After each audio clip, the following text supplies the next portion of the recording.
Let me tell you, the things I must do. Oh, the things I must do to get this stuff to play nice. Something weird about YouTube, right? Is I scheduled this, and I was like, oh, but if I stream right out of OBS, I can play some fun background music. Did you know, as far as I can tell, once you schedule a stream through YouTube's website, it's like, no, you will use a webcam and a microphone. So I can't run any fun music. I tried to start a stream and it just started a completely separate stream, which perhaps someone out there briefly saw. I have deleted it. It was 8 seconds long and completely silent. I just wanted to know what if I went in OBS and said start streaming, would it stream to the scheduled stream? But no, it streamed to just a brand new thing. YouTube streaming, very fun, good times. Let's rock. Hello everybody. Just hanging out a little bit here.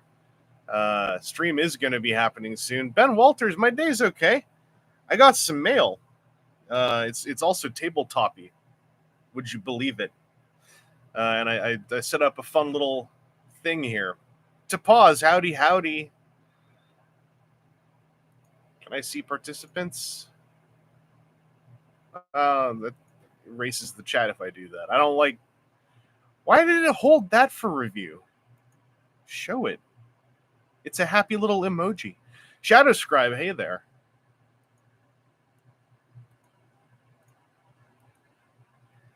We're going to be focusing, dead-eye focusing on playing some Nano Battle today, because the Kickstarter for Nano Battle launched today, about 5 hours ago.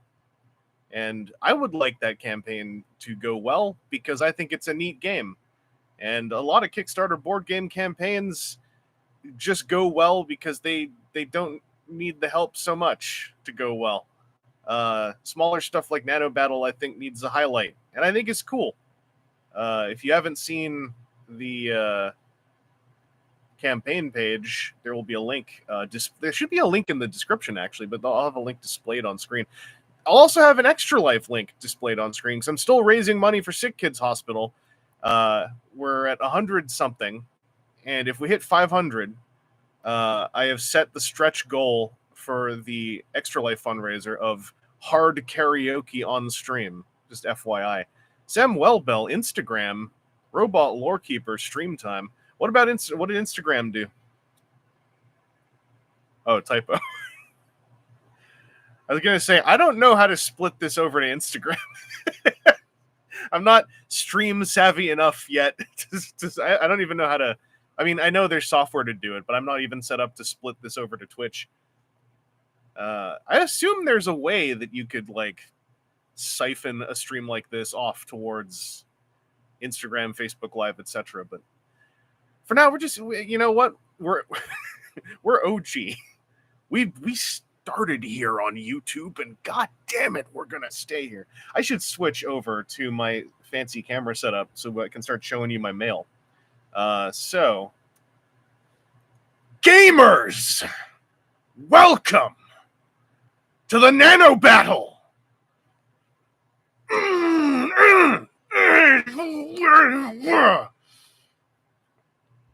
Anyway, I got some prize support from the Transformers TCG Discord in the mail today, so I figured while we're just hanging out a little bit to start, I was getting the tape off. I got me a whole set of Wave 7 here with the Wave 7 character. In case you don't know, there is a whole prize support system on the Transformers TCG Discord.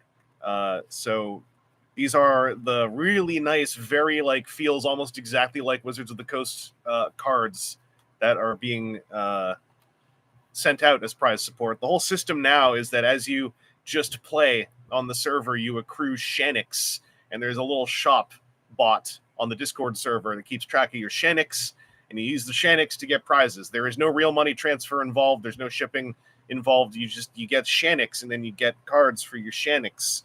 So I got to get the tape off of these. These are from Wave 8. This is a new wave. It's the small character cards. we're about to have an event, another two losers event, and I want to run Roller in it. So I was hoping this would show up because Roller, I believe, is amongst these small character cards. So it means I don't have to proxy a Roller. I can have a nice shiny Roller. Oh yeah, also Adamus Prime. I do have a shiny. I have purple on with this keyboard because I think it looks the best.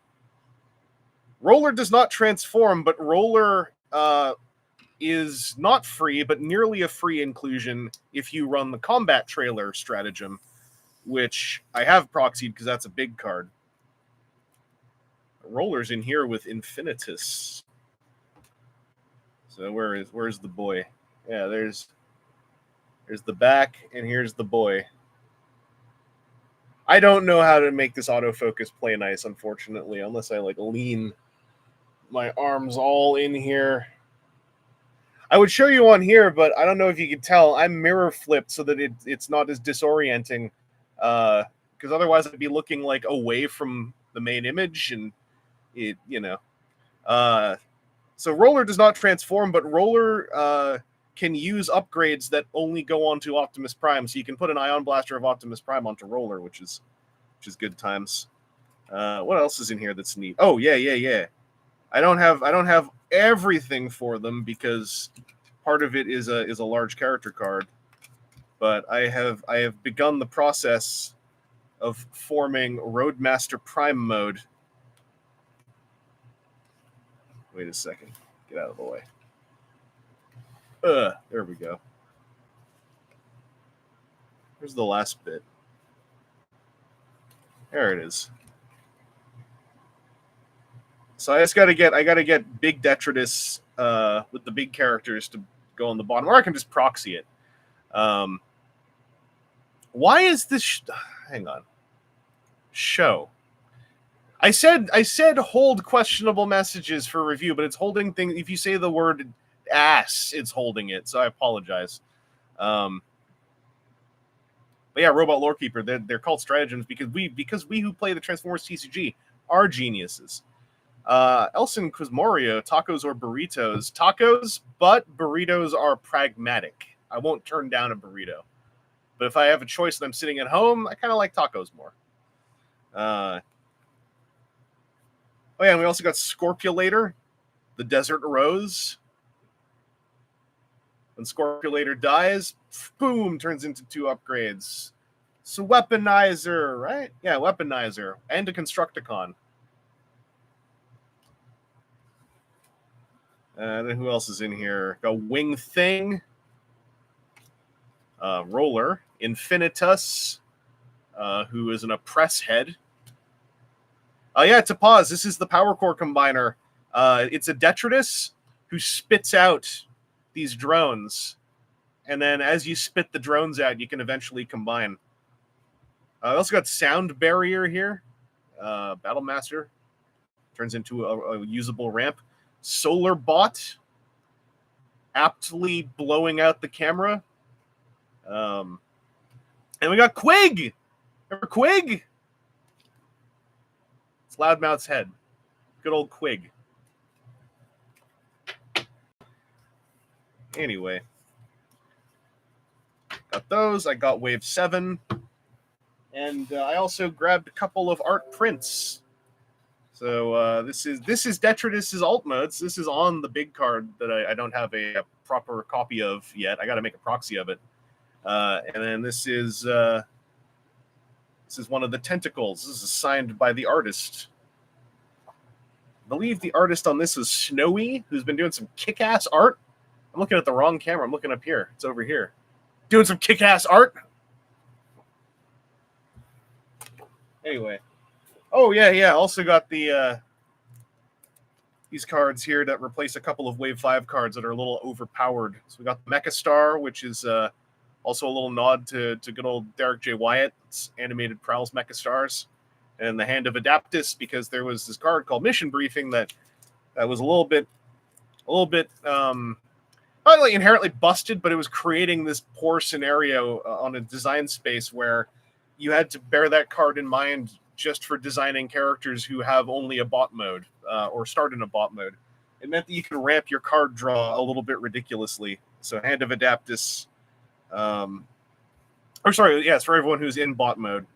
So this one requires them to also have an alt mode, which calms it down a little. But I've still seen some people do some big ass draws off Hand of Adaptus. Anyway, we are here to wield knives, play some Nano Battle. So I put up a video about Nano Battle yesterday, where I kind of explained a bunch of it. If you've seen that video, then like you're set. If you haven't, don't worry about it. I'll go over everything again. My goal is I'm going to play at least 4 games of Nano Battle solo. We're going to play a normal one with one of the expansions, one with the other expansion, and I'm going to try playing one with both expansions slapped in just to like see what happens. I'm not sure if that's like designer intent or not. If you're curious about the price, since the Kickstarter campaign is up, this and this, but like not prototypes, and then another pack with 5 more of these in different colors, which is gameplay relevant, is the base pledge. It's like $30 US, and then $45 adds in a story mode pack that I'm very curious about. That's what I pledged. And then if it funds and then like hits a bunch of stretch goals, then like the first stretch goal is the Pumpkin Ninja, which is this young man here, and that would make Pia very happy. And I think it's a very wholesome dream to want to have a Pumpkin Ninja. So I'm in support of Pia's wholesome dream. I think Pumpkin Ninjas are fine and valid. So I've got everything just in a big stack here because it all fits into the tuck box. This is all prototype stuff. The cards are Game Crafter along with I think a lot of the materials here. The tuck box I think is handmade. So the Kickstarter campaign is obviously to have stuff that's like not handmade. So this is all expansion-y stuff. So I'll just put that over there. I'll put the rules over there too because I don't need rules. I got the 2 nanoids. So I'm just going to set up a quick solitaire game. I tried blowing up and zooming in this desktop shot a little bit more, and it was so grainy. So I hope that this resolution is all right for everyone. I'm going to try to like narrate what I'm doing as I go. I'm shuffling the tiles right now to create the map. Also, by playing on literally my just computer desktop, it's easier for me to stream this way because I can actually have the computer streaming and with 2 cameras. But B, also this proves that this game like fits on a desktop, which I think is cool to get something of any kind of like any kind of board gaming mouthfeel to like fit in place of a keyboard. I think is neat. So I always play as black. That's just how I roll. Always fight against the white nanoid. So I get this stuff set up here. I mentioned it in the video. You don't have to do this whole setup for tracking the health with the clear cube. You can just use a D10. You can use a piece of paper, but this is a way to have it all packed in the box together, which I think is neat. Also, like clear cubes are kind of neato. They're kind of cool, but it is not uncommon if you're getting really carried away to like bump a table, bump a cube, knock a cube askew. Why is this upside down? Don't mark yourself, card. So D10s are a thing. This is my command hand. We don't have to hide that one, but oh hey, Nano Battle, who is in the chat. Nano Battle, the Nano Battle itself is in the chat. If you want to ask any questions. Says also like to slide the nanoid card over the gauge. Yeah, you can just do that too. I mean, that's a way that Wizards of the Grimoire, local Ontario area card game, just came out. Tracker like that, where you just slide like this. So that's another way you can track. But yeah, also, to pause, clear cubes. I think they're really neat because they magnify what you see when you look down at them. It doesn't really show on this shot that I'm doing, but or was I? This is your die. That's your die. So I went over this in the video, but when you play solo, the command cards have got this. Oh, it's so briefly there. It's trying. They've got this white strip with blue text inside, and that tells you what the bot does whenever you draw a new command card. So that's the AI system, which I think is kind of cool for multifunction stuff. the limited space on the card does mean like there's a little bit of inherent interpretation, but I don't think it's very wide open interpretation. I think it's mostly like having asked the designer many a question in emails. It's primarily logical stuff. Usually, one's first instinct for interpreting the AI command is correct. And also, I mentioned this in the video. The wild nanoid AI does skirt the rules a little bit in that it can rotate its card 180 degrees in reaction to what you do. That is, for those who don't play a lot of solo board games, that's very common for the AI bot to have basically the ability to cheat in a controlled way. That's how you balance for the fact that it is not a human player. It's literally like a brain made out of 6 lines on 6 cards.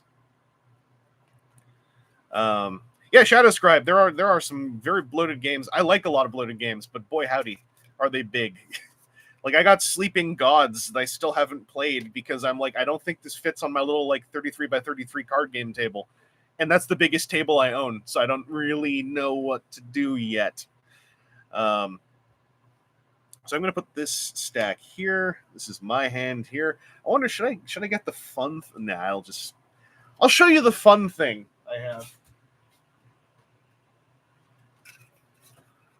I got one of these things, so I could technically put my command hand over here, as though I were playing with an actual hand I want to keep hidden. So that's covering the board a little bit. I'll put it there for now. It's not optimal, but that's where I can store my hand if I need to gesture and stuff. So I'm going to roll off. Lowest roll, basically it's initiative rolls and initiative values, which means lower numbers are faster and thus get to go first. So we'll roll, see who gets set up. I rolled a 1 versus a 3. Now, granted, you might say, well, what happens if the AI is still an AI? I still get to choose where it goes. It's just like, if you really want to, and this is valid to do. I've done this before. I've gone 1, 2, 3, 4, 5, 6, and then I roll 1, so it'll go there. That is like for true randomization. However, you are ideally not even aware of what any of these tiles are.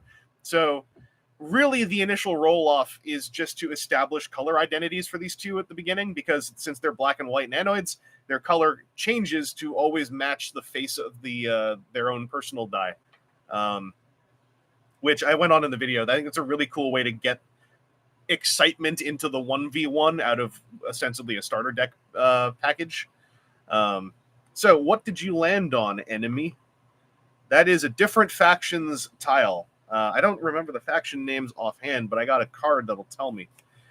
That is the Solaris faction. We're all the atomic faction here. We're all alpha nanoid atomics. We don't know what a Lunite is. Pumpkin Ninja over here is like me. I'm a Lunite. We don't know what a Solaris is, and a Diamo. Pwah! Never even heard of them. What are those symbols? They better be adjacent to ours. So I can set up. I'm going to narrate a little authoritatively, and so I am jumping the gun a little bit, but I'm going to narrate how I have interpreted the rules in detail. So that's where my opponent sets up. I can now choose to set up anywhere that is outside of range 1. So I have to be range 2 or more away from the opponent. Range 1 is 1 tile away. So range 2 basically means I have to be here, here, or here. It means I have to not be adjacent to the opponent. So I'm going to go, again, classic movie style. Just going to be across the board here. That is the Lunite tile. So Pumpkin Ninja here is hype.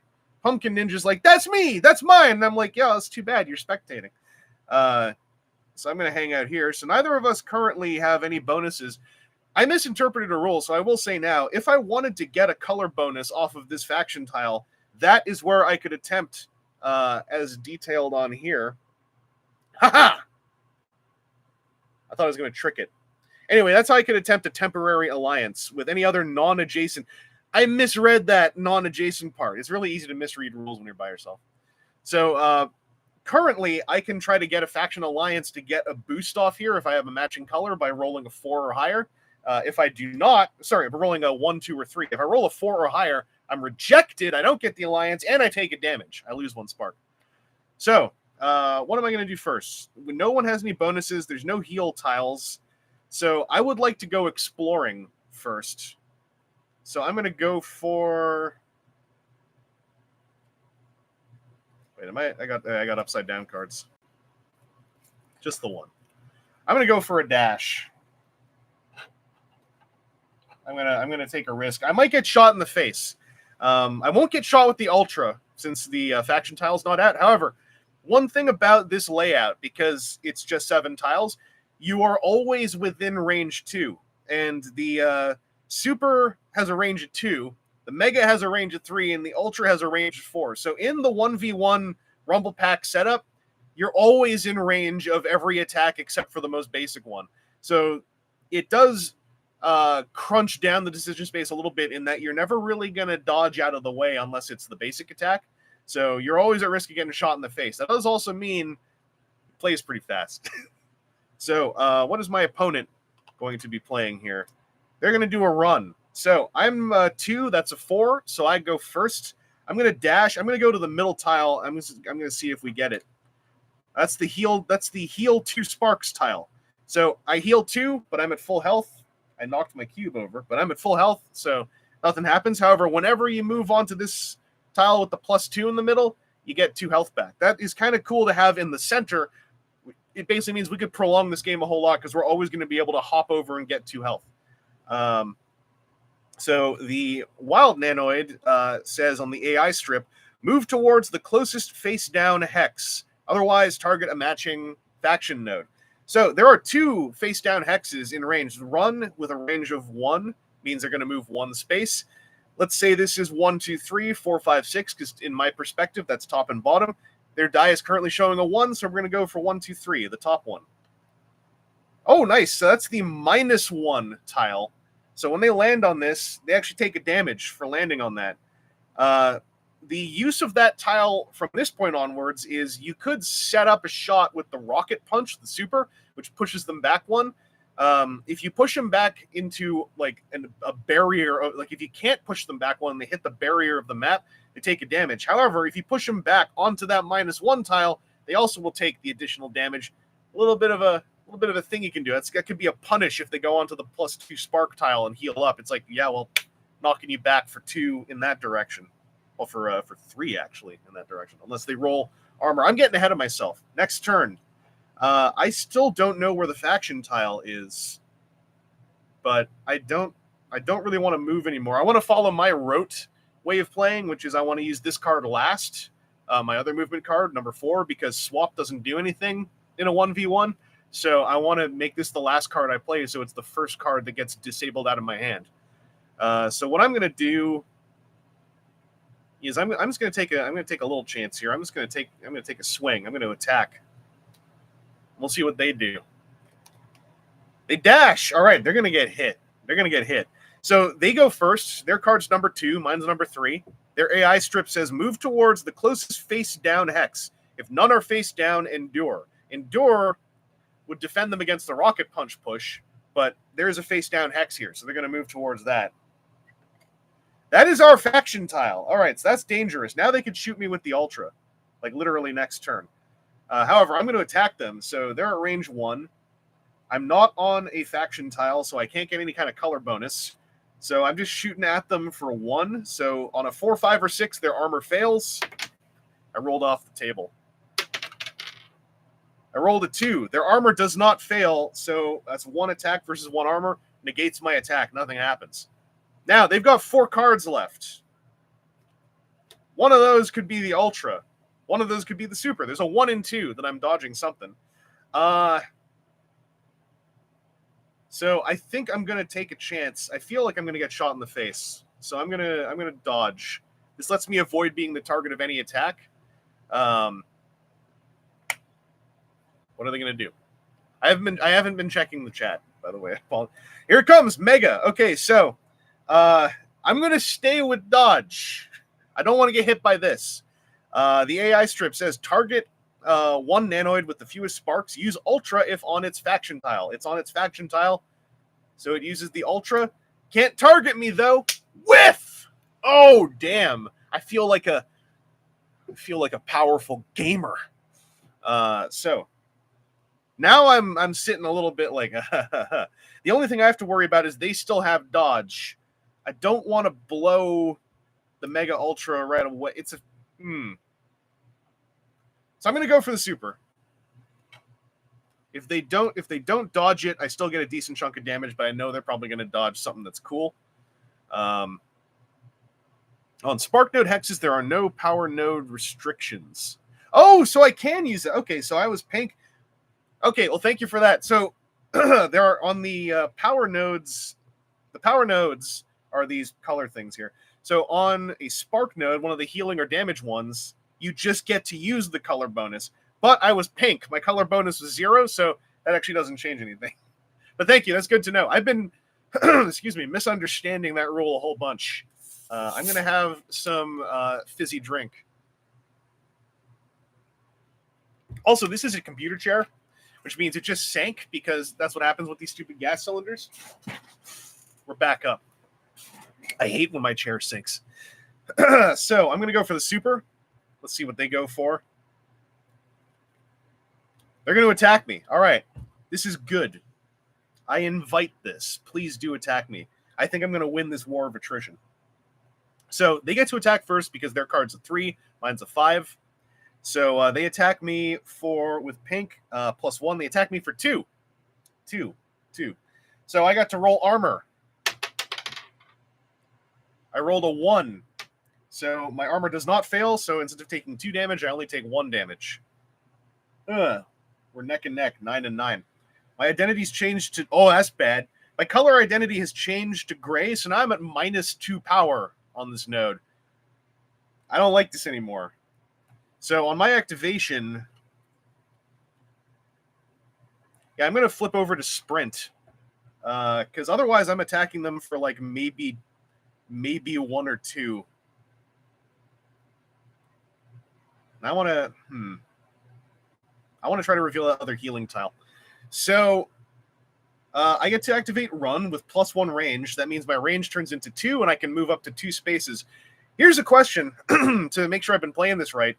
If I have 2 movement and I go like here, do I reveal both of these tiles as I move on to them? Because I've been playing it as I do. Like move, see what the effect is, move, see what the effect is. I think I might have asked you about that, but since you're here, Nano Battle, I figure I should double check. Yes. All right. So I'm going to move here. Reveal the last faction tile, and then I'm going to move here. Reveal the +1 tile, which means I heal back up to 10. So that was fruitful. Next, I'm still on a -1 with this gray, though. Oh, boy. And they still have the dodge. So it's a 50-50 chance this whiffs. I'm just going to go for it. I'm going to go for the Mega. Do they get out of the way? No, they shoot the super. All right, I'm down with this.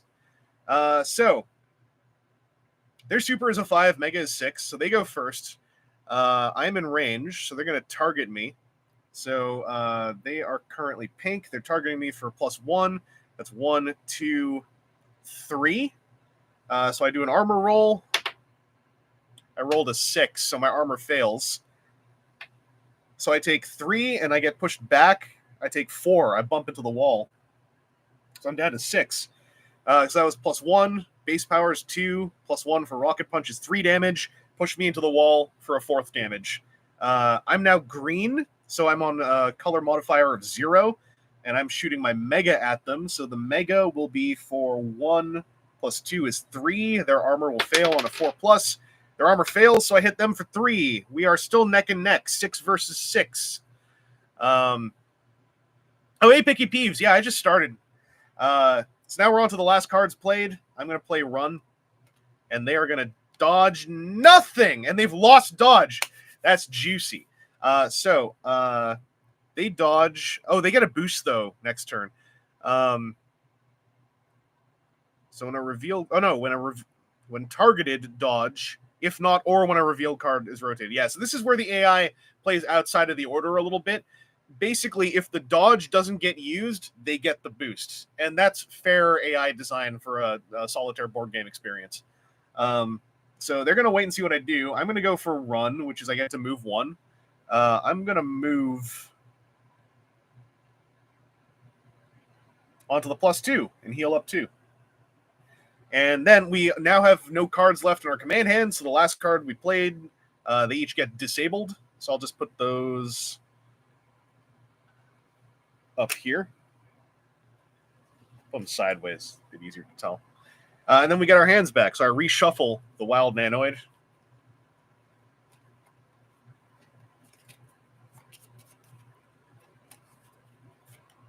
Hopefully it's also kind of apparent like how quickly this game plays. And I got my command hand back.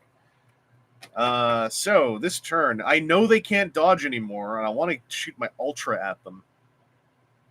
So I'm going to go for a dash, and I'm going to get onto that faction tile. What are they going to do? They're going to shoot the super. So I get to do my dash.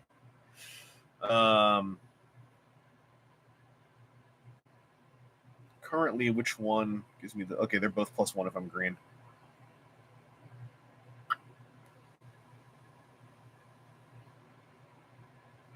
So I can go right onto the shared tile here, go to range 0, or I could go here and still benefit from the faction thing because I am adjacent. Oh no, I got to be on the faction tile though for the Ultra, so I'm going to go here. We're going to kiss. We go face to face. And then they're going to shoot their super at me. So that is 4. Currently, they're red +1. So 1, 2, 3 damage. That's going to knock me off the tile. Damn. So does my armor hold or not? They were at 4. I rolled a 4. My armor fails. So I take 3 damage. Right? 1, 2, 3. So I take it down to 5. And then I get pushed back. Since I'm the player, it is my choice. I just have... Basically, when you get pushed, you have to be 1 more range away at the end of wherever you get pushed. So I can be pushed into one of these 3 tiles. And as the player, I do get the choice. However, if you want to randomize it a little bit, you could say when there's 3 choices like this, 1, 2, 3, 4, 5, 6, what's my die face say? My die face says 4. So it's the choice I would have made as a human anyway. But that's another way, basically, you can randomize stuff without adding more dice rolls, changing your color identities, is you just keep your die faces face up. Oh, wait, no, I got a ruling. Pick the worst for you. Oh, that means I go up here. I take another damage. That's fair. That's, again, helping the AI who does not have a brain of their own. So yeah, pick how another player would play. That makes sense. Actually, that makes way more sense. Why would they randomize where they're putting you? So yeah, that means I took 4 damage off of that swing. That's brutal. It means I gotta swing back. I gotta do something. I gotta take this back. Ooh. I wonder if now I know they can't push me back. Oh, but they could shoot the Ultra. Ooh. If they shoot the Ultra, I got to take a risk, because if they shoot the Ultra, I think I'm dead.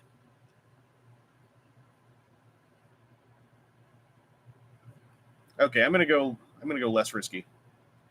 I'm gonna play the super, and we'll see what they do. We'll see what they do. They're gonna dash. Oh no, that means they're gonna endure. So they will protect themselves against push, or they're gonna protect against push. So I know what I'm doing. I'm gonna set up.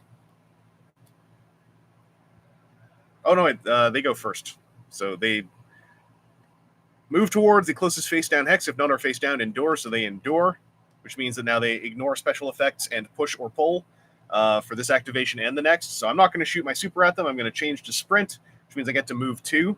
So I'm going to go 1 to heal 2. And then 2 to once again kiss. All right. Now we're going to play for keeps. I'm going to go for that Mega Ultra. They're going for just a basic attack. Oh, yeah. Oh, me. So they're going to go first. They target me with their attack. So they are currently red +1, so they attack me for 2.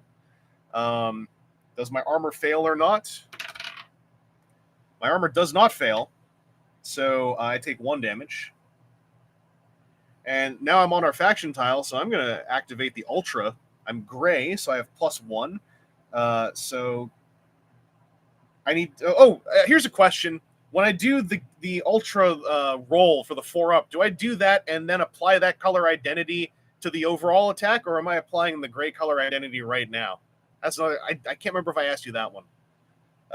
Like order of operations for the Ultra. Because the Ultra is a big attack, and then you also roll, and on a 4-up, it boosts, but you take a damage as well. But that roll will change your color identity. So I'm curious, does that color identity then apply to the whole thing afterwards, or do I roll with this gray that I have right now? So basically, I'm terrified to...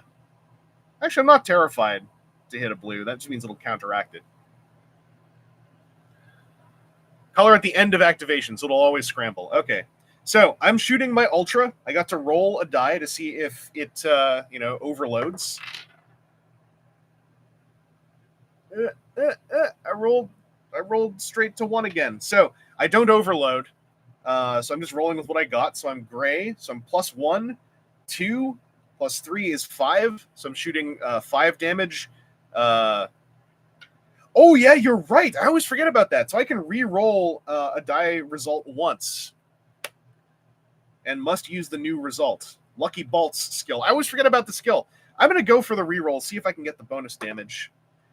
I didn't get the bonus damage, and now I'm -1. That's what I get for gambling. So now I'm shooting at them for 4 instead of 5. Because that is 1 - 1. Oh, no, I'm shooting at them for 3. That...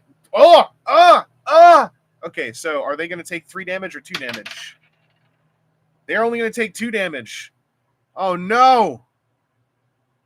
I gambled and I lost, and it was all on stream. Oh, my reputation. Anyway, what's going to happen next? I haven't been keeping track of what they've got in the hopper, and what do I want to lose? I'm okay actually losing the attack. I'm gonna go for dodge and see what they play at. Oh, I'm happy I played that dodge. So I'm gonna stick with dodge. They can't target me with that. We're all good. We're all good. And final card play will just be an attack.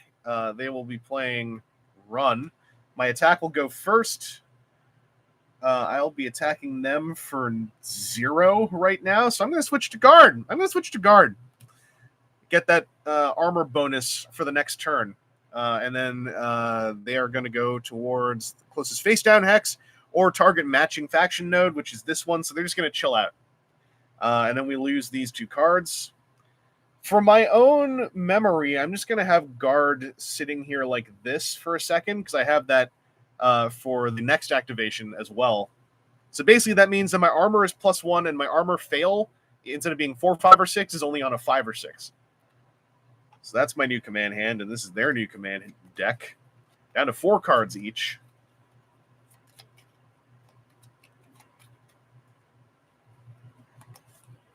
One of these was upside down again. One thing that you also develop, by the way, playing not only this, but a lot of print and play games, is how you can shuffle 4 cards and to lose track of what's where. It's an important skill to learn. Mega Nova King, I am playing with toys. What's up? For those who have joined us since this started, this is Nano Battle. It's a Kickstarter that launched today. The designer is in the chat. They're called Nano Battle. And there's a link on the bottom right that goes to the Kickstarter campaign. This is also an Extra Life stream, inherently, because I'm always raising money for the sick kids, literally, capital S, capital K. That link's on the bottom left. So there's 2 links on the bottom of this stream that are pertinent. Anyway, it's my turn again. I just want to shoot them so hard. I want to end this. Going for it. Mega Ultra. What are they going to do? Mega Ultra! Okay, this is probably the final turn. So now we get to roll off to see who actually goes first. We rolled each a 6. So I'm at 5. Yep. So we'll roll again. We each rolled a 6. I'm very good at rolling dice. We each rolled a 3. I'm very good at rolling dice. We each rolled a 3. I'm very good at rolling dice. What's going on? There we go. That's bad. They're going to go first. Anyway. 5 and a 6. So they're going to shoot at me first. Thank goodness my armor is +1, but I might still fail the armor roll. So they're going to go with the Ultra. So that is for 1. Yellow is +1. 2 +3 is 5. Do they Giga Blast? They do. So they take a damage, but now they're shooting at me for 6. My armor will save me if I don't fail. So they're shooting at me for 6. On a 5 or 6, I die. My armor does not fail. So they shoot at me for 6. I take 4. I'm alive on 1. So now I'm going to shoot my Ultra back at them. Wait a second. Okay, here's a question. Oh, no, I know. I can do my... Okay, I can Lucky Bolts if I roll badly here. So I think I have to have 6. I die from my own attack. I rolled a 4. I'm going to use Lucky Bolts. I rolled a 6, so I charge up my attack. It overloads. I'm about to kill them, and then I have a heart attack and die. So that's unfortunate. So that's unfortunate. That's the first time I've ever died from the overload. But yeah, that was going to be the final thing, because basically if I hadn't gone with the overload, I would have been shooting at them for 3 or 4. So they might have survived on the armor check. But anyway, that's a basic game using the contents of one of these. So now I'm gonna try out one of these expansions. A nice way to tie. So okay, do I still play out the attack? Is it simultaneous? So I'll play out the attack. So okay, let's play out the attack. So I'm green, so that's +1, 2, +1, 3, +3, 6. So they take 5. So so if it is simultaneous damage, then we both die. But if the timing is that my overload does a damage to me beforehand, I die and then shoot. Maybe I keel over and they're like, all right, we got this. Hey, fool. I'm wild. I'm not even controlled by a human, dummy. And I won. And then my shot goes off and blows through their chest. And then they're like, oh, I shouldn't have. My hubris was my downfall, fellow gamers. Anyway, I'm going to set back up and get one of these expansions out. While I do that, as I said, check out the links on the bottom of the video description.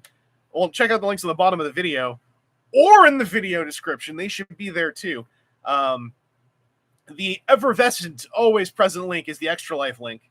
The more pressing link for today is the pink link, the Nano Battle link to the Kickstarter campaign. Go check that out if you are interested in what you're seeing.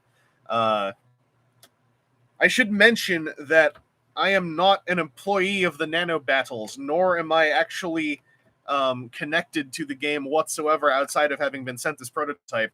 I just think it's cool. And admittedly, I want Pia's dream of the Pumpkin Ninja to come true. I've said this several times. I'll repeat it. Wanting a Pumpkin Ninja is a wholesome dream. And I will stand by a wholesome dream like that.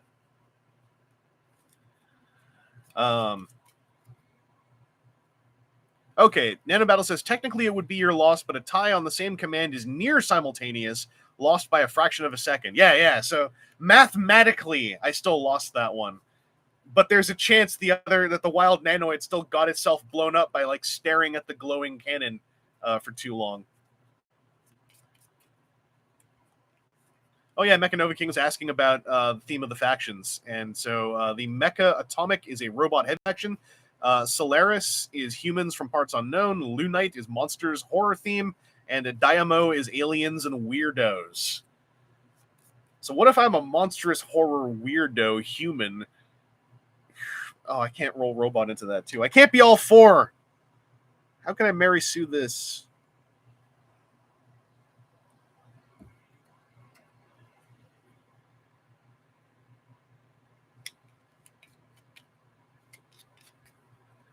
Shuffling some tiles. Y'all's dream of the Pumpkin Ninja's ever more evident since he did his Headless Horseman video. Oh, dang! I forgot about the Headless Horseman thing. I wish... That's Mythic Legions, right? I wish 4 Horsemen shipping into Canada was more... I wish shipping from America into Canada was more... Space Frankenstein from Parts Unknown. Cyborg Monster Human Weirdo. If you're a cyborg, though, do you get to be in the robot faction? Because I feel like the robot faction might, like, you know, they'll do the classic, like, oh, but that meat on you is the greatest weakness. That's your finity. That's your mortality. You have no place here amidst the immortal machine. Raised by humans. Okay, that's legit. That's legit. That's where the Megoid comes into play. Oh, yeah. The last big bad is a multi-faction. So I got this set up. What expansion do I want to use? Let's see. I will say, if we really want me to, I can do it. But like, I'm not really feeling like running the monocolor characters because I just feel like in a 1v1 that's not quite as exciting. These feel very much built for the pack that this comes in. If you're not looking at the Kickstarter page, this comes with another like 5 Keshis that match these colors so that you could run like team battle stuff. I think simply replacing the white or black ones with a monocolor one, like, it seems like a novelty, but I feel like losing the variable color in the 1v1 scenario just takes some of the grit off. So I wasn't planning to run with this, but you know, if we got time at the end and we got requests, like, we can always do that. But I want to try out... That's the explainer for this. I want to try out this thing. So I'm not sure how easily I can even get one of these to proc, but this is the Faction Surge mode, which involves these translucent cards, which I will say I'm also really curious to see how these would turn out in full production. Like, would they just be identical to this, or would it be, like, similar? Shadow Scribe, add grit if you become monocolor. Yeah, maybe if I lose the variability myself. I don't know. I can give something a shot. For now, I'm going to try this out. I had to let a bubble out through my throat there. I'm a gross biological human. Okay, Nanobot says they are to expand team play. Also come with some other cards to mix in and with gear and story mode. Okay, and a crossover card to use minis from your collection. I like that. I have minis. I don't have any like right here at this desk, but I was just seeing one of my. I have it's a Glyos tie-in. I have a zombie Faden Keshi. I forgot about chilling out with my Junkions. So this faction surge mode is when a nanoid uses a special move on their faction's nano field, then they surge. And then the surge lasts until something gets disabled. Okay. Wild nanoids will also faction surge on a matching faction node. And they will just go down one if the ultra's already picked. Okay. Give this a shot. I think there's a chance that I'm the only one who procs one of these. Like, I don't think you could rely on the wild nanoid doing this, but we'll see. We'll see. Let's roll to see who sets up first. 4 and a 5. I go first this time. I'm going to go right over here onto the Lunite faction tile. So I'm going to place the opponent across from me. I just like that more. Ah, crap. They've got our faction tile. That's our faction tile. That means they can shoot the Ultra on turn 1. I hate it. Okay. So I've shuffled their cards. I got mine. What am I going to do? I want to get over there.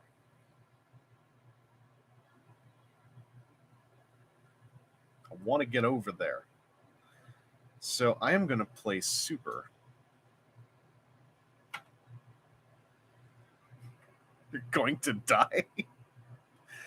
It's a 1 in 6. I was really, for a second, I thought that was a 6. Okay, so they're playing Run Swap. So they're going first, move towards the closest face down hex. So they've got 3 choices. Let's say 1, 2, 3, 4, 5, 6. So they'll go to the bottom one, 5, 6.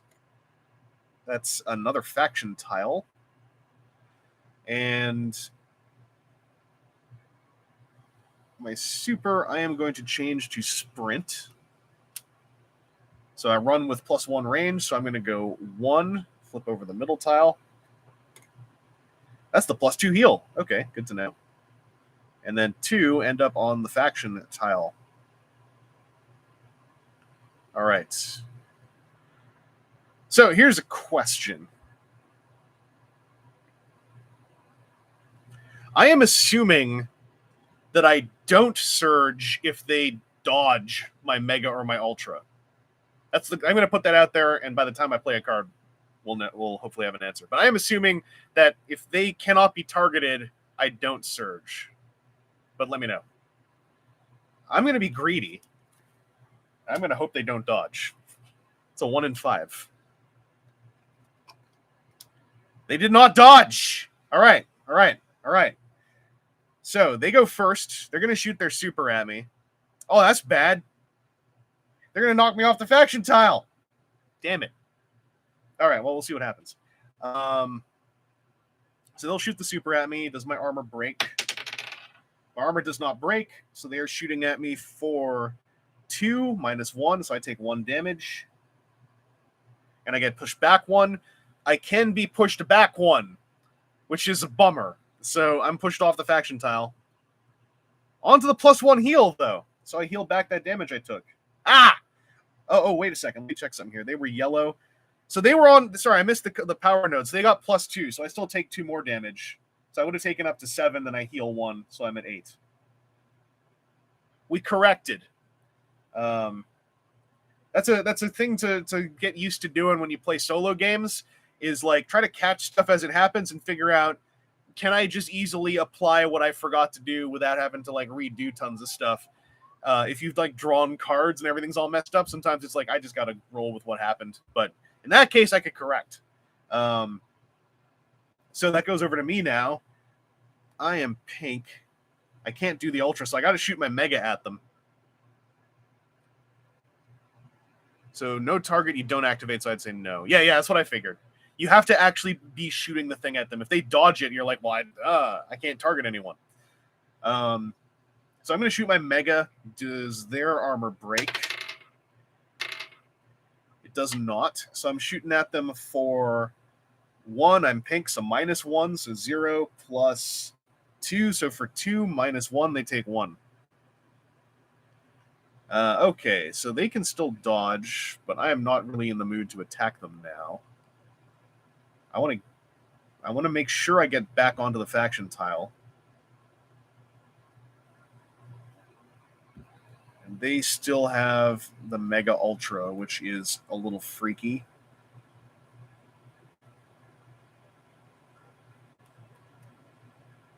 So I'm either going to dodge or dash. I think I'm going to dash. If they shoot me, they shoot me. But if I dash, I can move on to the +2 and at least get back up to top health. No, they're going to boost. Oh, that's... Okay.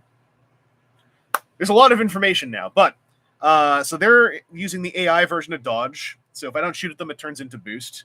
Then I'm going to dash. I'm going to dash over here to the +2 to heal back up to full. And then they're going to change this to a boost, which gives them either +1 range or +1 power the next activation. We're adjacent, so it's probably going to be +1 power. So now they could shoot me really hard. And we have 3 cards left. So it's a 1 in 3 that they shoot the Mega Ultra because they have not used it yet. I can survive the hit. And frankly, I don't care too much about what these two are. One of them's going to hurt me if I land on it. The other one's going to be a faction tile. So I want to get back. I want to get back home. What color am I right now? So I have a 0 on there. I think I'm going to dodge into boost. Let's see what they do. I'm going to go for the dodge. And they go for an attack. Okay. They are attacking me for +1 right now. If I boost, it's not going to be to hit them very hard. That means I'm going to get punched, though, so I got to take some damage to them if I can. But if I'm going to get punched, I want to dodge this one, so I lessen it. So I'm going to stick with dodge. So they can't attack me. That means if no target is in range, since I'm dodging, I'm going to assume that means I'm not in range. So then they will instead guard. That's also the natural human thing that would happen in this scenario. Because I would be, do I boost or dodge? I say dodge. That means the other player would say, okay, that means I'm not going to attack you. I'm going to guard. I still want run swap to go last, so I'm going to go for this attack, which I can switch over to guard. Oh, that could help. Okay. Yeah, they're going for the mega. So I am going to switch this to guard. That also means that I was able to dodge a... What was it? What the boost? Is that me? I have the boost, so I'm not using the boost. So I'm going to guard. They're going to shoot the mega at me, so my armor is now 2 and fails on a 5 or 6. So that's a 2, so my armor's up. The mega will shoot at me if they're gray. 1, 2, plus 2 is 4. 4 minus 2, I take 2 damage. Okay. I'm going to go for run. They're going to dash. So move towards the closest face-down hex. They go first. They're 2 to my 4. So they're going to go to this face-down hex and take a damage. That's what you get for being adventurous. Meanwhile, I can run 1 space with my range of 1. I'm going to go to the faction tile. That means we disable these 2. And then I'll reshuffle their deck.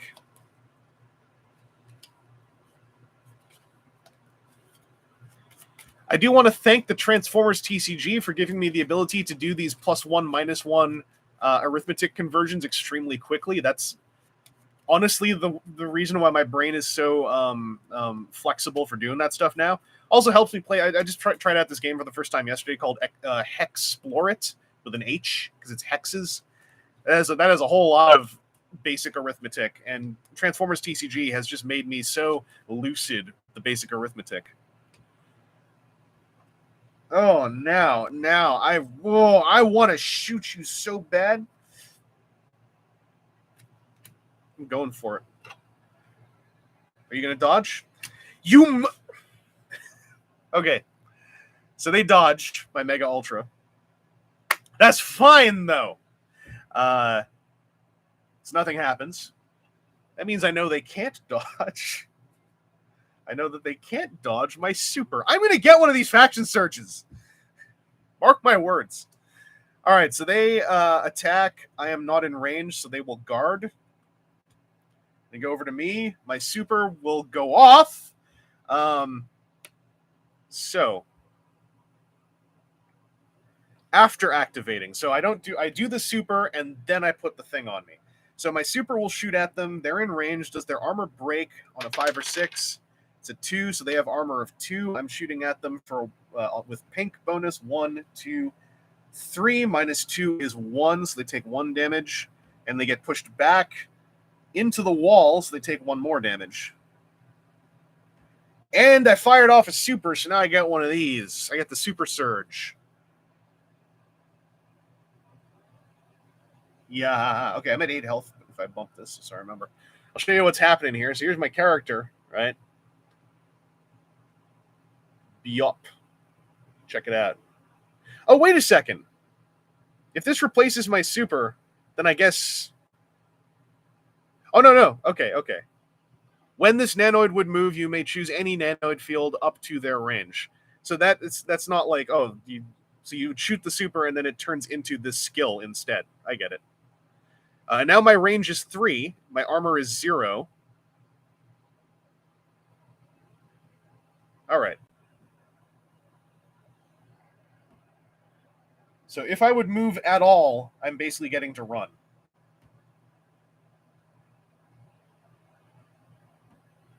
All right, I surged. I did it. Damn it. All right, Picky Peeves, have a good time with that homework.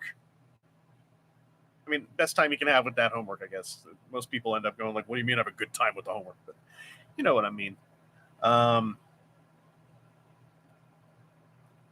All right, so they still have the Mega loaded up. We have 3 plays left. I'm going to go for attack.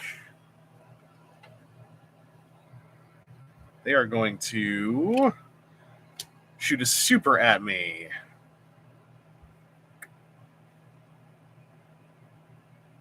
Currently, I'm pink. My attack will be for 2. They've got guard up this turn. Yeah. I think I'll switch to guard as well.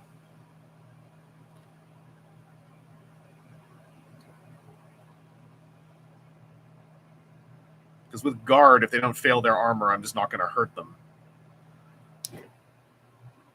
So I'll switch to guard. They'll shoot their super at me. Does my armor fail? Rolled a 2. It does not. So they're super. They are pink.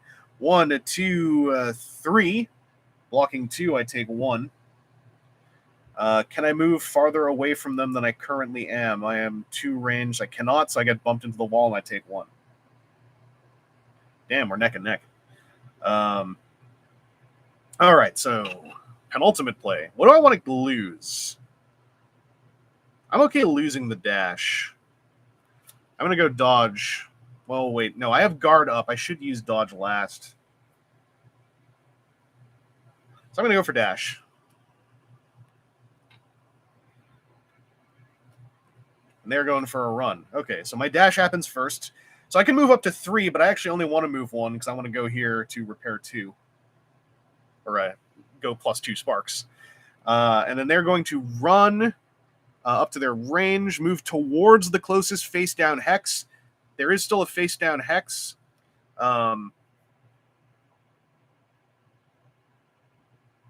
Yeah, with Super Surge, I get to choose where. I just want to go here, though, because it's plus 2 health. So the Super Surge, if that plus 2 was like somewhere else, that would have really done it for me. But the plus 2 was right in the center. So I'm good there. I'm just thinking. You may choose any nano field up to their range. So I'm assuming it's like a teleport. So I couldn't have moved through the other plus 1 to like stack heals, right? Couldn't have gone like 1/1 healed. Oh, when you were moved, you could choose when I were pushed. I didn't consider that. Okay, so let's say, for the sake of demonstration, let's do that little rewind. Let's say, because I was pushed there, and I could say I move on to the plus 2 instead. So I would take 1 less damage, and I would heal the 2. Then this turn, my dash would take me back here. There we go. Goku's instant transmission. Okay.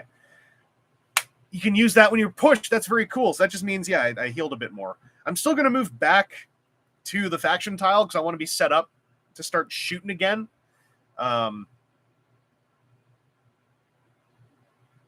the lore of Nano Battle, we were playing within seconds of time. Like this is all happening in a time dilated sense of being.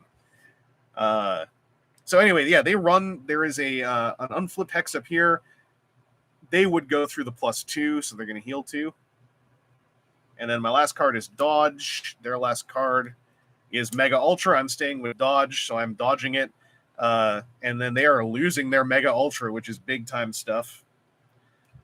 Cards are disabled, so I lose the Super Surge. I'm at 9. I'm bumping the cube. I'm at 9.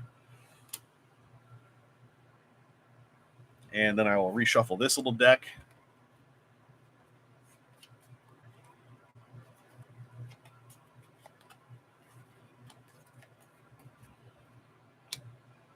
Pick mine up.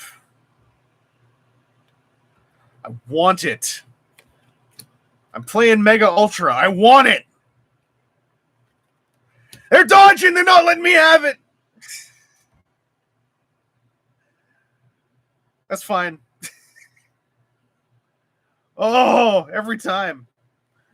I'm still going to play the super. I want to knock him back into that -1.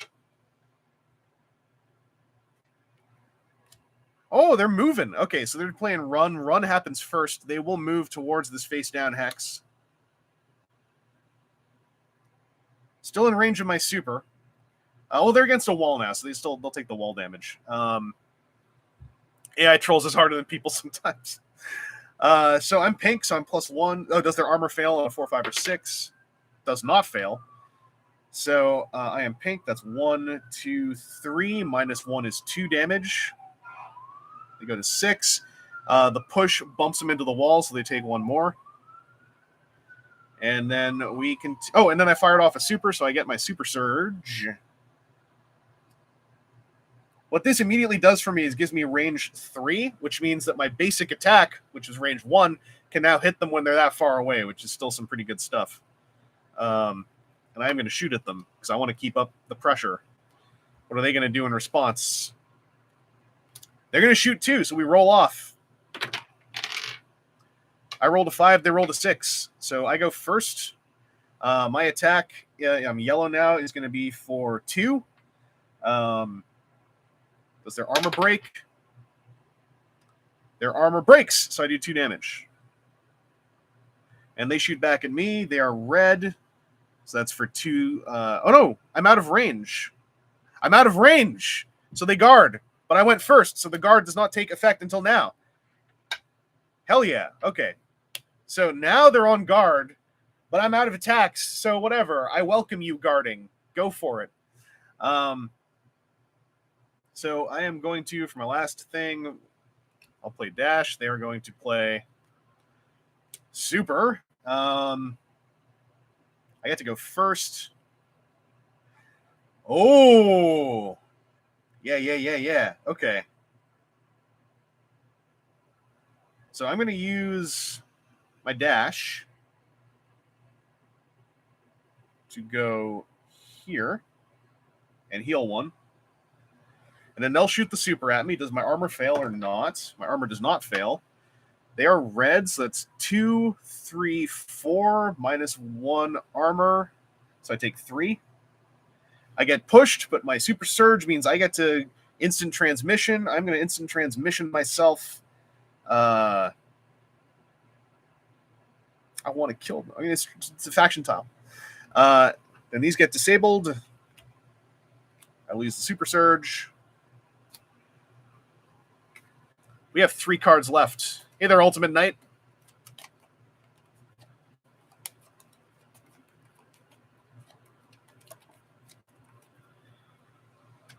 All right. God damn it. I want to Ultra Surge. No!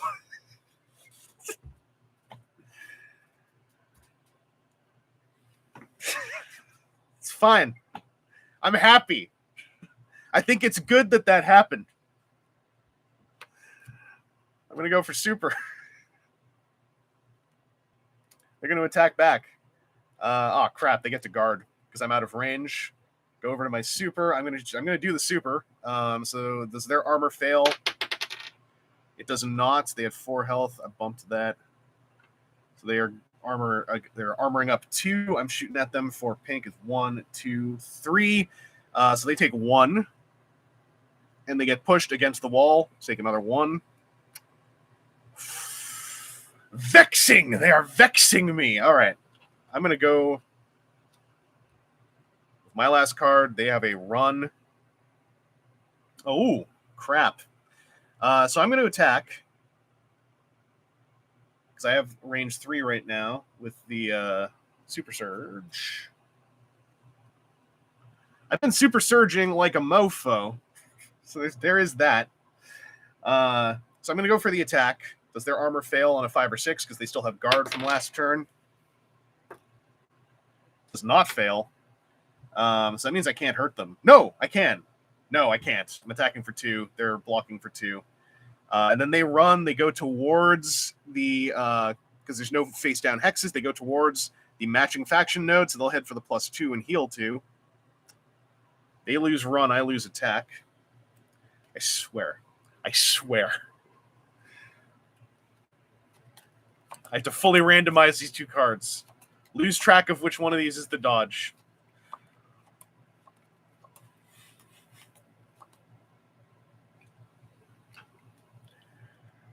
This might create an unwinnable game state, but I'm going to take a risk. We recycled, or we had a disable, so I'll lose that. I want it. They don't dodge! All right. I'm in range, so they attack me. Does my armor break on a 4, 5, or 6? It does not break. So they attack me for 1. My armor is 1, so I take no damage. I'm going to shoot the Ultra back at them. Does their armor break on a 4, 5, or 6? Their armor breaks. So I'm shooting at them for 1. Oh, yeah, and I got to roll, see if my Ultra procs. It procs. I take a damage, +1, so I am currently yellow. So that's +1, 2, +3 is 5, +1 is... I'm shooting at them for 6. Their armor failed. I take them to -2. Got him! And then I Ultra Surge. My power is now phase 3. So I can go stomp on them a whole bunch while they're dead. Anyway, this is I hope this is also proving that like the AI, while it is simple, can still lead to some of these very fun, very vexing situations. Also, these are Keshis. In the final production, I believe they're still going to be Keshis. So yeah, you can let them have it. When they have dodged your Ultra Mega twice, 3 times. How many times did they dodge it? 4 times they dodged the friggin' thing. Maybe 3. I lost track. It felt like they dodged every single time. So that's Faction Surge mode. I was keeping them off the tile, too. I didn't want them to Faction Surge, which admittedly was demonstrating less game, but also I wanted to win. So I'm going to set up for the other expansion module now. Super durable PVC, throw them at a wall. All right, Glyos style. Yeah, we have a good time with them. I'm going to reshuffle this command deck. While I'm doing this, I will do the call to action. What's up? We're streaming Nano Battle.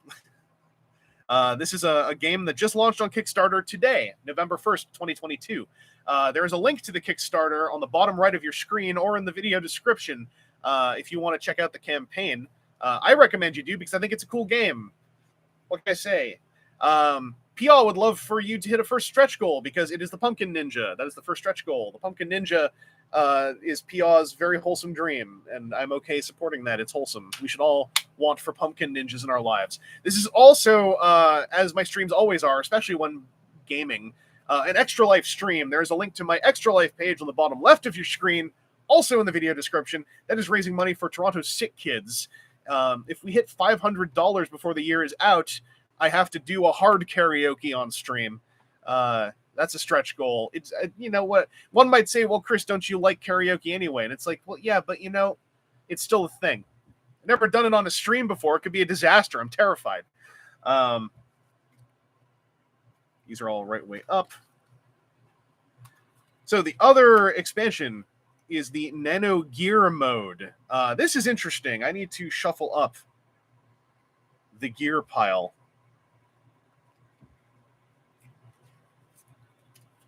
Finally heard his theme song playing.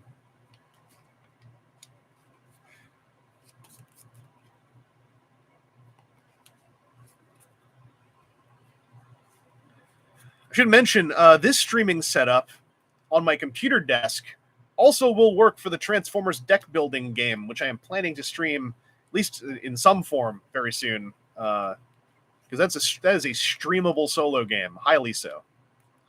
Pumpkin, to pause, says Pumpkin Ninja has a muffler, making it clearly superior. It does. It's a ninja. It's got a muffler. It can Pumpkin Rider kick, technically, if it rides a thing. I don't know if the Pumpkin Ninja rides a thing. I believe the Pumpkin Ninja has an actual name too. It's just we keep calling it the Pumpkin Ninja. Might be cool for like a variant card. I dropped one of the gear cards. Pardon me. That's my head. So it could be like a variant version that's just called the Pumpkin Ninja in like clear plastic. Yeah, Ninjak is the actual character's name. What if like Ninjak's mentor was just the legendary the Pumpkin Ninja in like translucent orange PVC or something? I don't know. It has like a variant power set. That's the gear. I'll put the gear up here for now. But yeah, Ninjak is a sick name.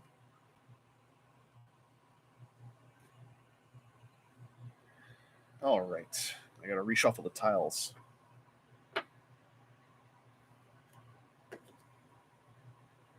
That's how muscle figures are. They have the official name and then the one everyone knows them as. Aaron, really is game day Saturday? Holy crap.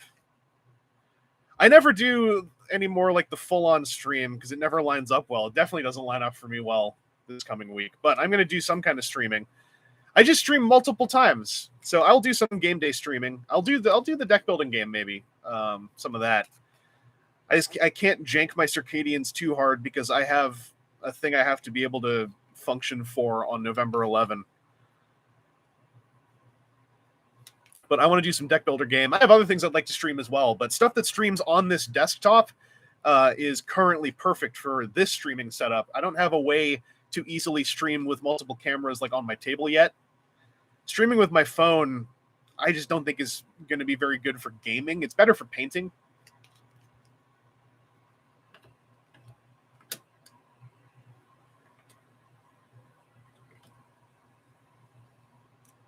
All right.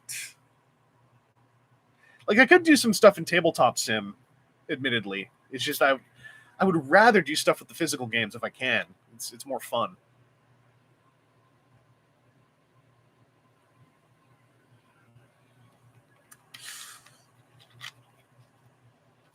It's always good to have a wholesome addiction. All right. A roll for placement.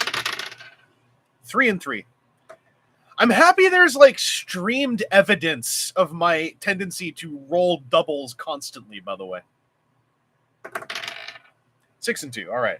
So I'll set up first. Also, I was going to get a dice tray out for all this, but I was like, I don't think it actually fits in here very well. Maybe I'll run and grab one. Hang on. Because these dice have been very precarious. Let me just...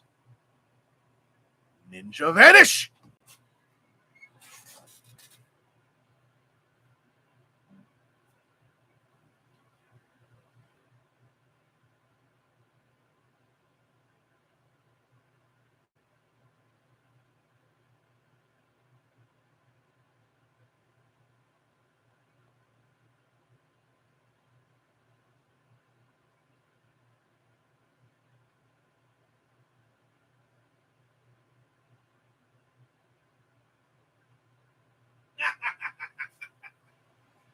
I just had an idea.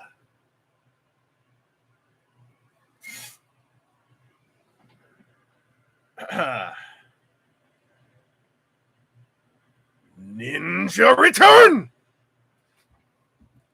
So what if, now I'm rolling often 1, maybe 2 d6. So what if we go as overblown as possible? Get out the magnetic dice tray, right? Get out the matching Die Hard dice magnetic dice tower that fits into the magnetic dice tray.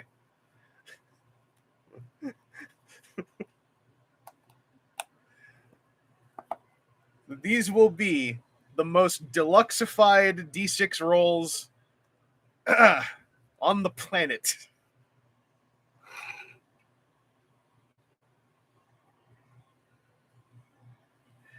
It doesn't even fit. Who the hell is this? Get out of here.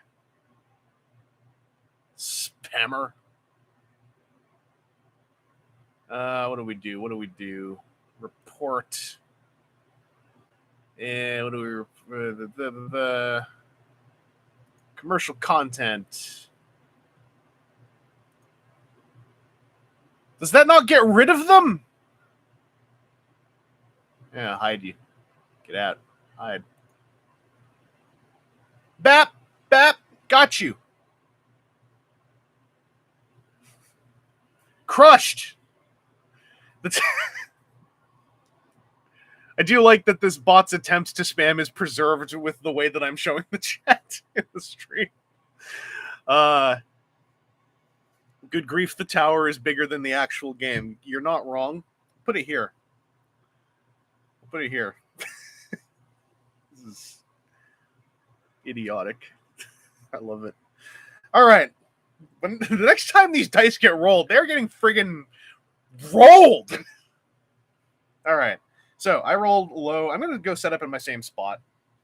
I'm simple. That's the faction tile, baby. All right. And then I'm going to put my opponent over here. That's the +2 tile. So they're far apart this time. Okie dokie. Let's bump this over here a little bit.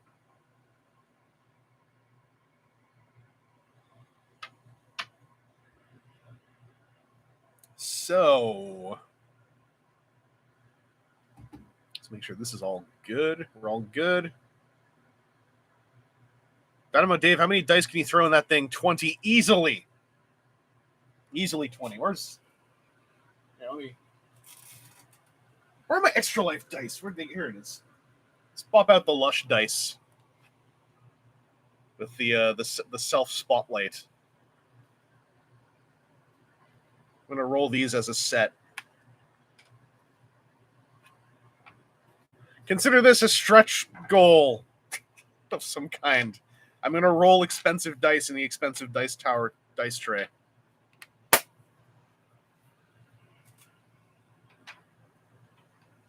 Oh, these physically hurt, by the way. These physically hurt. Let's do a roll. They got stuck. I rolled too many dice at the same time. Oh, no. Okay. No, the flap wasn't set up properly. All right. That's good that I caught that. You never like it when your flap is misproperly set up and things get jammed. You never like that. There we go. Now they're spilling out. So we got a 2 plus 7 is 9, plus 3 is 12, plus 3 is 15, plus 1 is 16, plus 14 is 30, plus... I rolled a 33. Rolled a 33.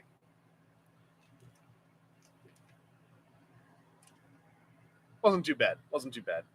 Wave sign, the hubris. You wouldn't believe. You wouldn't believe the hubris. I can even flip my Chip Theory Games heads or tails chip into here. It's heads. All right. So, what am I going to play first here? Now, the way that the Nano gear works is if I'm on a Nano field with my faction or an alliance, I can draw and equip a gear card instead of activating my revealed command card. And then I roll to see which side of the card I equip. You can have a max of 2. If you add more, then you can discard 1. You cannot rotate equipped gear. Wild nanoids will only pay the cost with a command if their mega has been revealed, is disabled, or if they would rotate that command card. So I'll come back to that flowchart when we get going on this. As it is, I'm on the faction tile. Go big or go home, baby.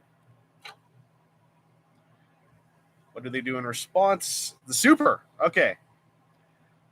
So, I am going to go through with this attack. They're going to go first. So does my armor fail or not? What am I doing? Okay, I rolled a 3. After I set the whole thing up, I'm on autopilot. I'm going to roll the die here. We'll deal with that in a second. So my armor did not fail. So they're going to shoot a super at me. They're green. That's 0, 1, 2. I block one, I take one, I get pushed back into the wall, take another one. Now I'm going to shoot my Ultra at them in response. Now I'll roll the die to see what happens with this. I roll the 6, so I take a damage, but I get +1 to this attack, so I am currently green. So +1, 2, 5, 6. Does their armor fail? Their armor fails! They take 6 damage. There's a hair on the thing. Here we go. They take 6 damage. All right. Might have to play a second game to get the gear out. I don't know.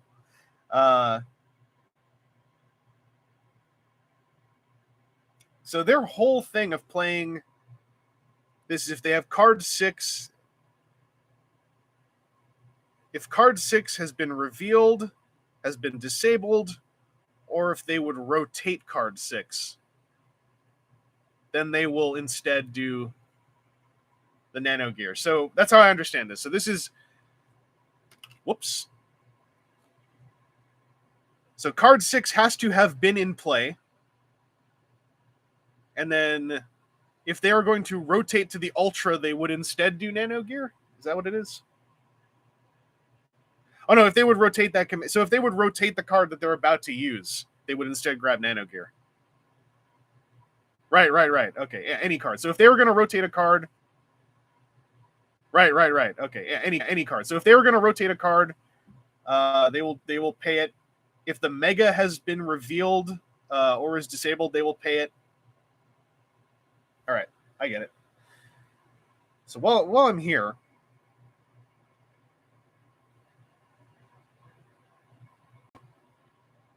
I'm going to play the dash.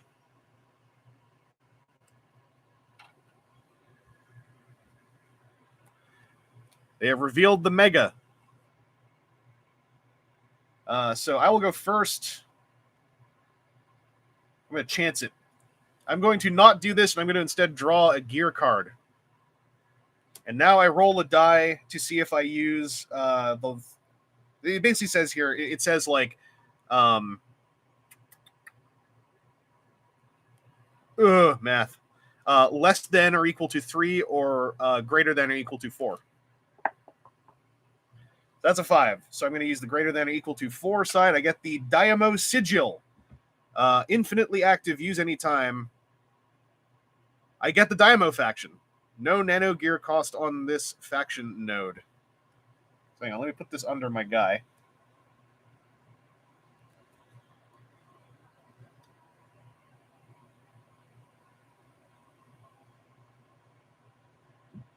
No Nano gear cost on the Dynamo faction node. So does that mean if I go on the Dynamo faction mode, I can just draw a gear card without having to sacrifice an activation? Is that how I'm reading this right? Whilst we figure that out, they're going to shoot their Mega at me. Does my armor fail? My armor fails. They are red +1, 2. Shooting at me for 4, so I take 4 damage. Ugh.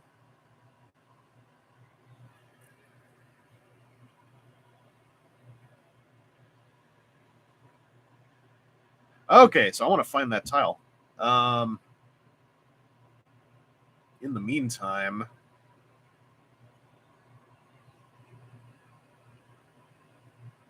have they used dodge yet? They have not. They have not. Okay.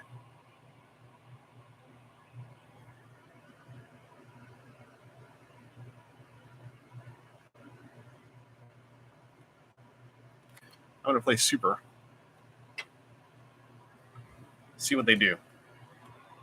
Dash. Okay, so they're going to move to one of those things. So they'll go first. They'll move towards the closest face-down hex. There's 3 choices, so I'm going to say 1, 2, 3, 4, 5, 6. Their die face is 4, so they'll go into the middle one.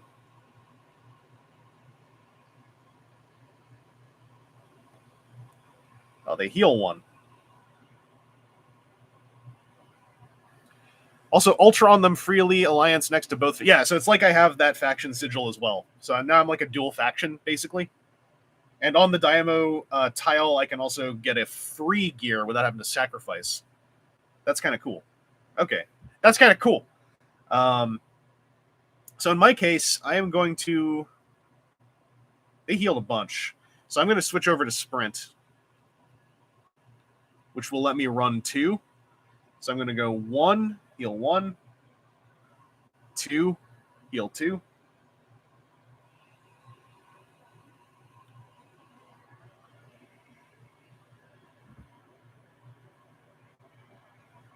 I'm going to play this one.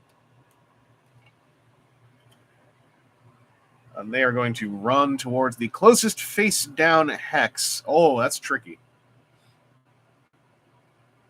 That's tricky. So I'll go first.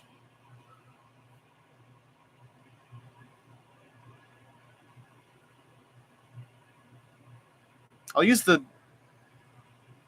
boost for next turn. So over to them. So they can move to the closest face-down hex. And they have 4 choices. So in this case... Actually, no, I have a way to do this. So I've always used top or bottom or left or right. So first top or bottom, 1, 2, 3, 4, 5, 6. Bottom. Then 1, 2, 3, 4, 5, 6. Right. So they'll go over here. That's the one I want to go to.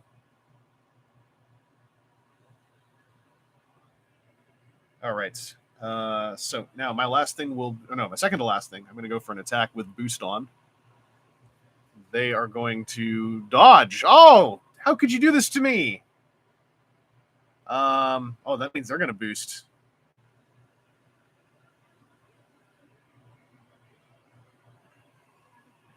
With that random face down anyway, you can just choose closest to the enemy or you, but I like... Yeah, I like coming up with just a nice clean randomization that uses what's on the table already. It's my taste.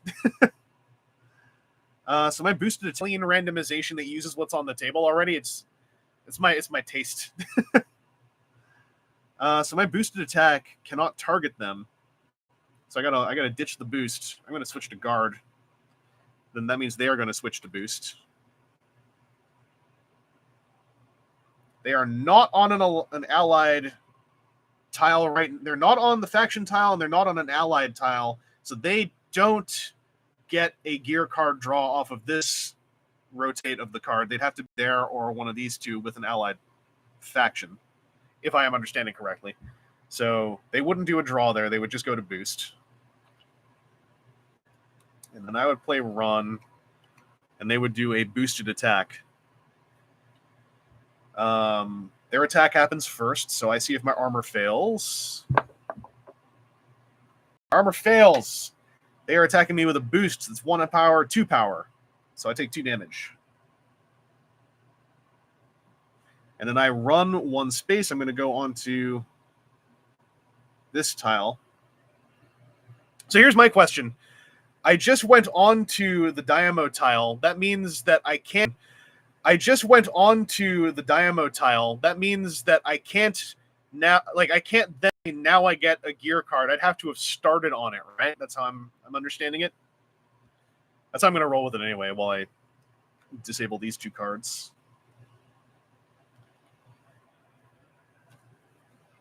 My cola's in the way. I'll reshuffle their command deck. So that means I could get a free... If I stay in place, I could get a free gear card this turn, thanks to the other gear card that I have.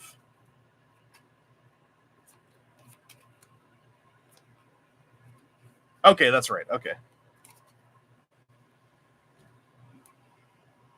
And while I'm chilling out here, waiting for a gear card, what if I also... If I can do this without sacrificing it, then I'm going to friggin' shoot you in the face. Mega, let's go. What are you going to do? Super. Oh. Oh, no, you're going to knock me off the tile before I could... Oh.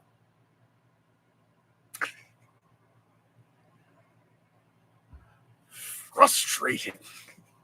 All right, so their super goes off first. Does my armor fail or not?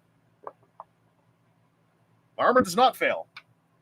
So they hit me for, they are currently not able to get a boost off that one. So they're currently just shooting me for 2, -1. So I take 1. They push me back. They would push me, but they have a choice of 3. They know these 2 would heal me, so I think they would throw me onto this one. It's a faction tile. And then I get to shoot at them with a mega. I'm blue. I'm adjacent to my main faction tile. Actually, I'm adjacent to both. So I get +1 for the blue. It's 2. +2 is 4. Does their armor fail? They rolled a 6. It fails, so they take 4. They are alive on 1.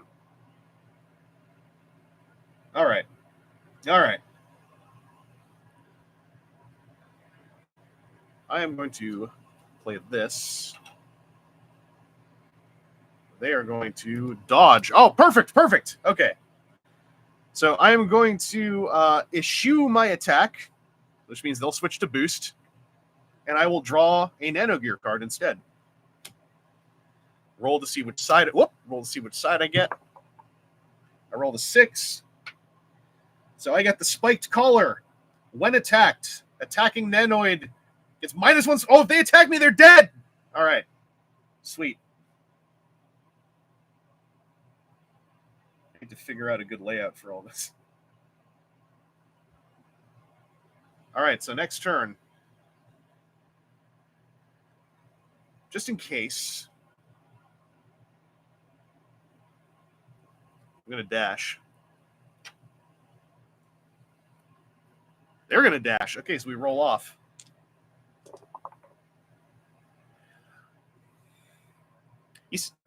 I used a tower and everything, and I still rolled doubles. There we go, 4 and 5. So I'll go first. I am going to dash up to the +1, heal 1. They're going to dash to the closest face down hex, so they'll go up here and heal 2. Damn it. Okay. Then I want to...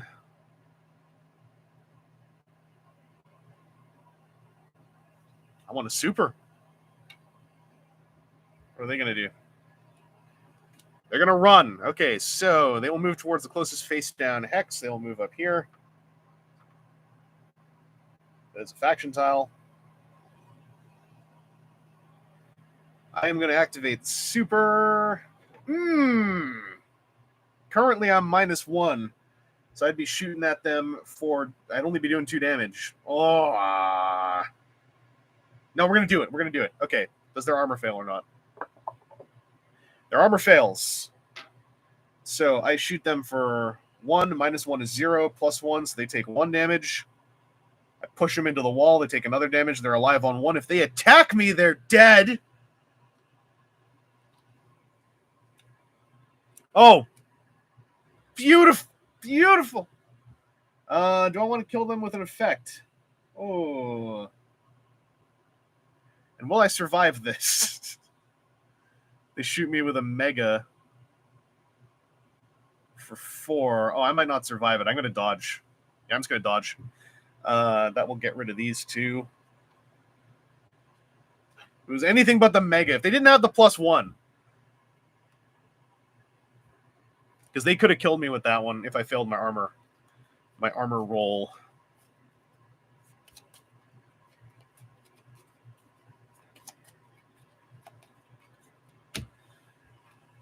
So I'm going to try to dash. They're going to try to dash. We have to roll off. I rolled a 2. They rolled a 6, so I will dash first. Yeah,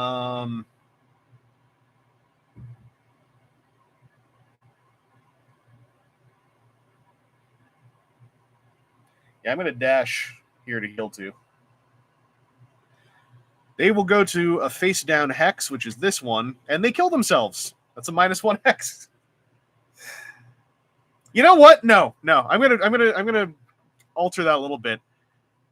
In their position, any human player would have been completely well aware that that's the -1 hex.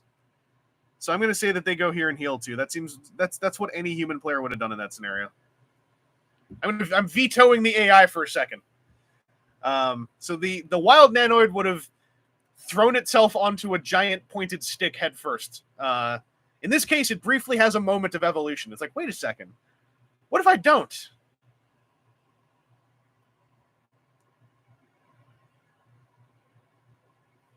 In which case, I'm going to play this. Super to super. Okay. I go first. Oh, yes. Oh, yes. All right. All right. Does your armor fail? Your armor does not fail. So I'm shooting at you for 2. -1, you take 1. I'm going to bump you back. I'm going to push you here. How does my armor fail? Armor fails. So you're going to shoot at me. You're blue for -2. So you're shooting me for 2 for 0. And then you push me back 1. Here. Okay. Yeah. Oh, wait. Spike Caller, they take a damage after they activate. Yeah, attacking Nanoid after they activate. So they took a damage. Now they're alive on 1. I'm going to shoot my Mega at them. They're going to dodge. Bastard. Then I'm just going to do this. What are you going to do? Run. So attack. My range is 1.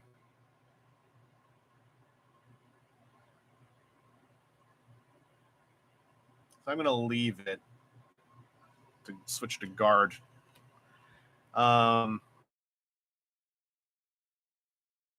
Faction notes, they'll go here and heal 1. And we disable these.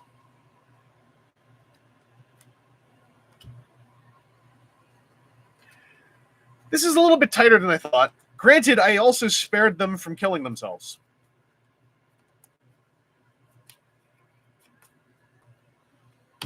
I am ever amazed at how tight these games are running. Okay. So, I want you to die.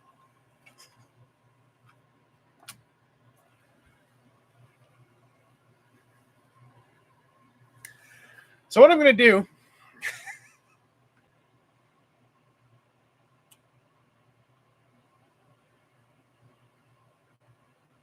No, I don't want them to boost. I'm just going to let it ride. I'm going to let it ride. Just going to let it ride. They dodged, by the way. I don't know if you could tell. The AI dodged my Mega Ultra for like the 400th time. We're going to play this. Okay. So, you're going to dash. I'm going to keep playing. Now that I've crossed this Rubicon, I'm going to keep playing this human style. I'm going to keep playing. Now that I've crossed this Rubicon, I'm going to keep playing this human style. So I think they're going to dash themselves.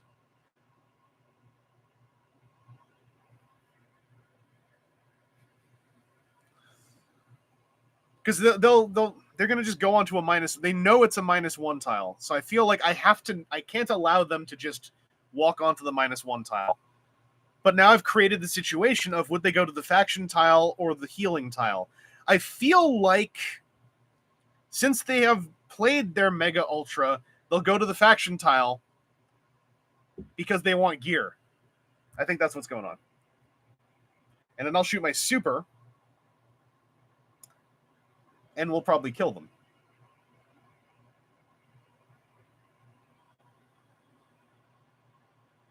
So if I shoot my super at them, even if they get their armor up, they're going to take 2 damage and die. So let's say that they had enough forethought to see that.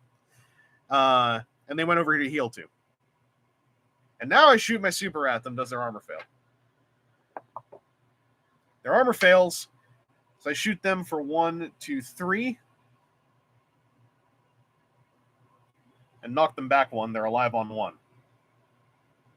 Okay. So I'll play this. They will play this. And they're going to feel really bad about it. Oh, you know what a human player would do too? Yeah. This would actually... I'm going to play this out as people now. So I win because I can endure. They shoot their super. It can't possibly kill me. Then they take a damage from the collar and they lose. So let's say they were a person, right? So I'd be like, I don't have to endure. So I'm gonna tempt you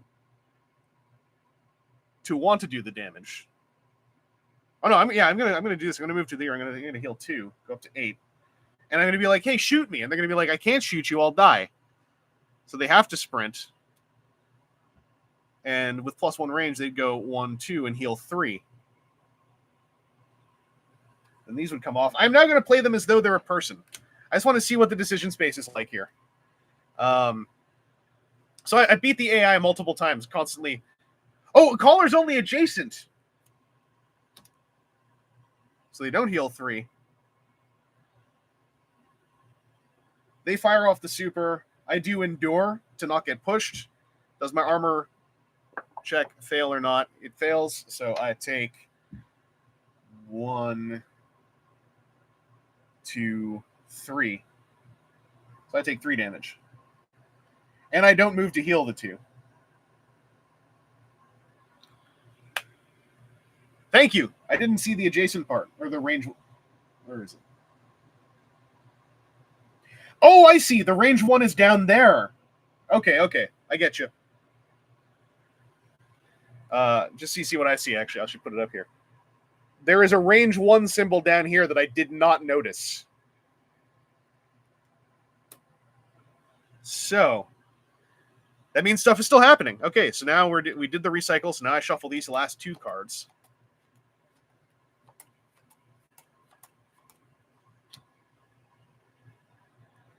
And then I try to kill them. And they dodge. So I try to kill them. And they dash. And then they kill themselves. So it happens again. They would move towards the nearest face-down hex. They would kill themselves. If they didn't do that, and they instead moved to heal 2, then what would happen? I would shoot at them. Would their armor fail? Their armor wouldn't fail. I'd be doing 1, 2, 3, and I'd still kill them. Okay. My apologies for how muddied that sort of got, but I just didn't like the idea of the AI, like, just going like, what's over here? Ugh! You know, I didn't want the ignoble doom. I will say I don't really know how you could succinctly program around that. I think it is just going to be a factor that the wild nanoids don't have an awareness of all revealed tiles in detail. Because I don't know how you would write it that, like, if the only tile remaining would do 1 damage to them. Because it was also mentioned by the developer, the designer, that, like, every other potential set of tiles that come out are going to be mostly hazards. So this is the unique one where there's only really 1 hazard. Okay, wild nanoids are always drawn to the unknown. It's their nature. So that wild nanoid would have, despite my best efforts, would have gone out of its way to nuke itself.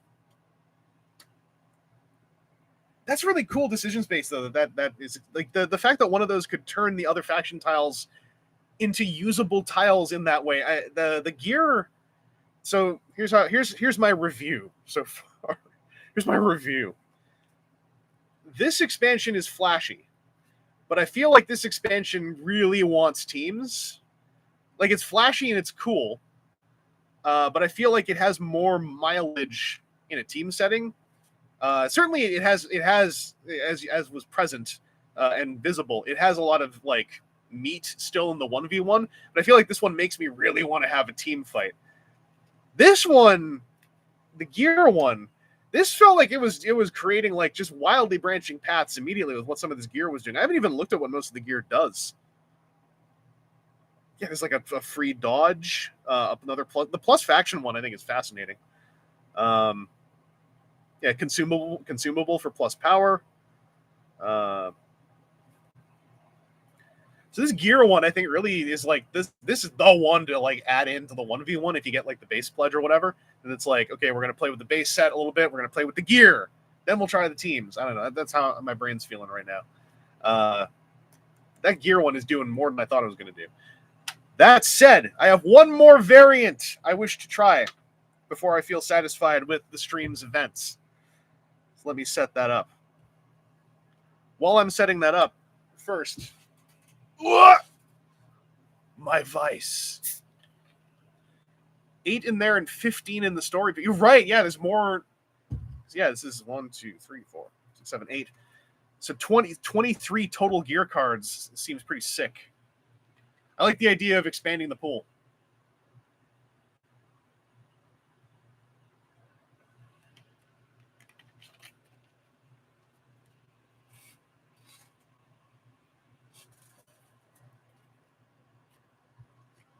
All right. I haven't really like broadcast this that much on the internet. So like when I get excited about game designy stuff like this and like little decision spaces, this is like this is how I tend to be. So my apologies if I'm a little bit rambly. The folks over in the TCG Discord have dealt with that before. Me just going on and on about like the beautiful nebulous void of the decision space creates branching paths of which only eternity can fathom. When it's like designed a card where you could choose whether or not to ride the bike, and then I'm just sitting there like flailing my arms around, like yelling about the philosophy of the unknown.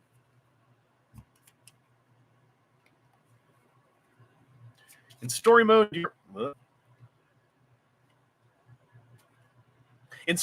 you're also getting into it with the nanoids, so you can equip them, and some are only for you. Okay.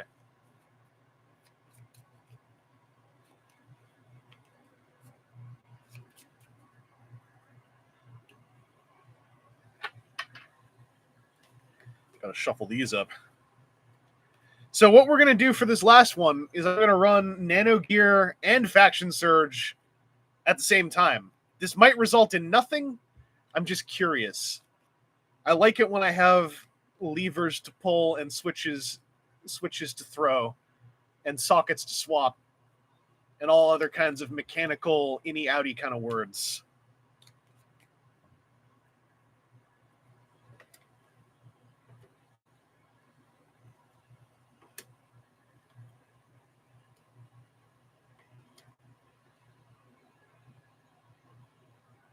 Also, you don't actually have to push them together like this. I'm just weird. It actually makes more sense to have a little bit of space between each of these so you can actually flip them up. And actually, I said actually like 50 times there. Anyway, I also just flipped a tile over without thinking about it. I'm going to reshuffle these.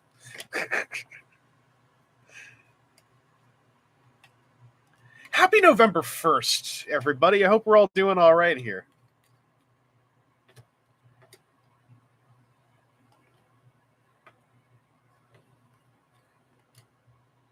All right, now I'm going to not just idly flip one over to demonstrate something. I'm going to roll to see who places first.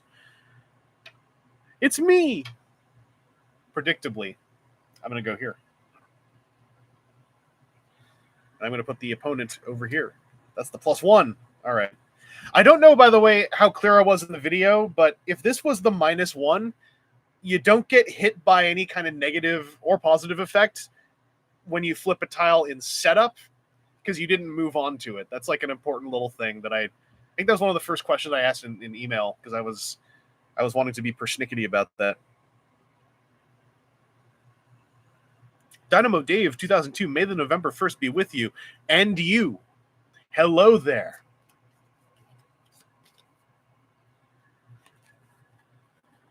Wonder how weird it is if I like reach this hand up here. Does it look like it's connected? I'm not sure. Anyway, let's get this stuff all ready. Double expansion gameplay, go!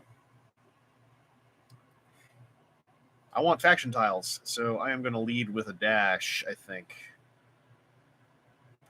Or here's what I do. I'm going to lead with this. My thinking is either I hit them with the super early and get some juicy damage, or I switch over to sprint and reveal multiple tiles at once. So we'll see what they do. Super v super. Okay.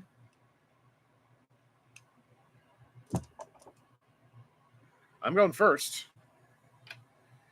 I gotta shoot them. Does their armor fail? Armor does not fail. So I am gray. That's 1, 2, 3. -1. They take 2. They get pushed back into the wall. Take another one. Now does my armor fail? I rolled a 5, so it fails.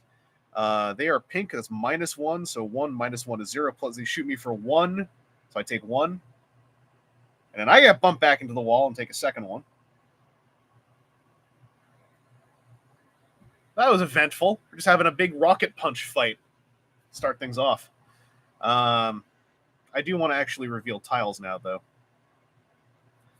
So I'm going to go with Dash Endure. They're going to go for attack or guard. So they're going to guard. Well, I'm going first, so I could move into range for an attack. I don't want to. I'm going to dash over here. Oh, revealed the +2 heal. What's up? Full health, baby. They can't attack me, so they flip over to guard. So they are able to take a hit now.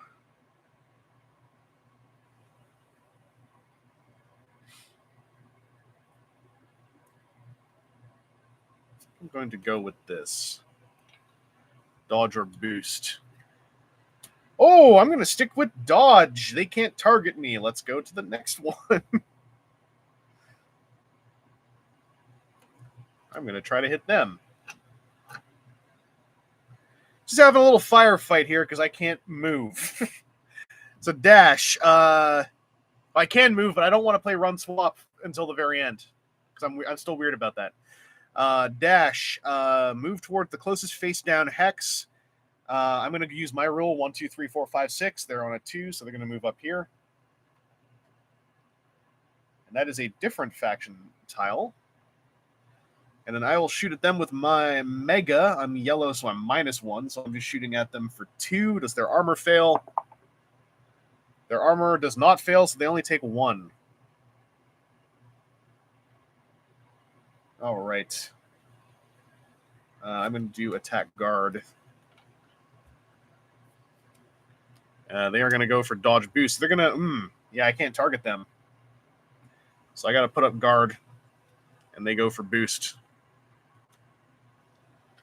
So I'm doing run swap. They're doing run swap, and they go for boost. So I'm doing run swap. They're doing run swap. I get to go first. So I'm going to run. Since I know they're not going to attack, I'm going to go for the middle tile, see what it is. That's the -1. I stepped on a nail. Where's our faction? Run. So they're going to move towards the closest face down hex. That's our faction tile. Okay. So they're in an advantageous position, and I am not. We both lose run swap.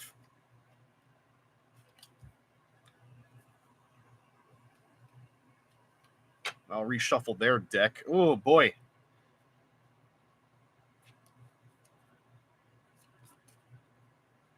I kind of have to rely on their curious nature they're going to want to walk across the map to get to the other tile eventually.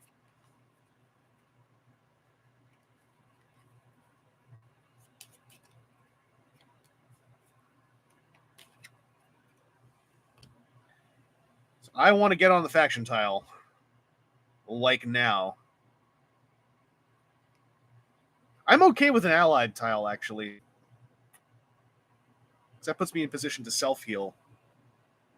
Oh, but I just want to get on the faction tile. I'm a one-track mind. Okay, so they're going to boost. I'm going to dash onto the faction tile. We're going to kiss. And that's dodge gone. Scorp, you can share tiles. I asked about that early on. That means you're at range 0. Nothing in this current crop of cards is range 0 to my awareness, but that could be something in like another character or something in the future. I know they can't dodge, so I'm just going to go for the... Or do I want to wait and get a gear card on me first? Oh, right. So, yeah, limit of 2 per hex. In the case of a 1v1, that just doesn't really come up. But that is good to know. So, limit of 2 nanoids per hex.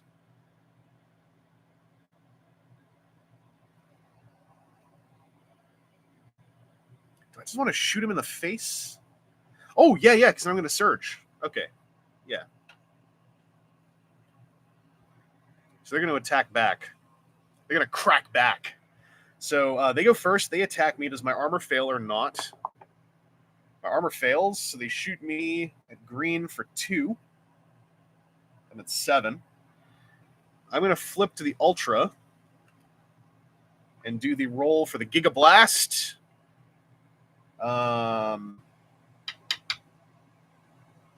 think I'm going to stick with this. I'm not going to re-roll this because I just want the +1. That's just a +1. So that's 1, 2, +3. I'm shooting them for 5. Does their armor fail? Their armor does not fail, so they take 4, and they go to 2.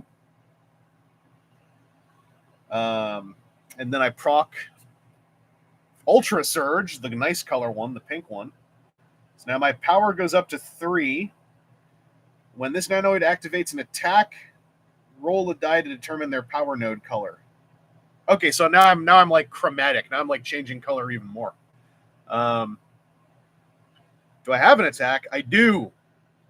I didn't boost last turn, did I? No, I didn't. Okay.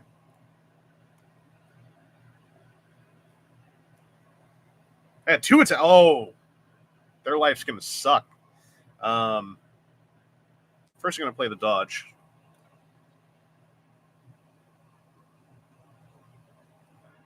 They have not yet revealed the Mega.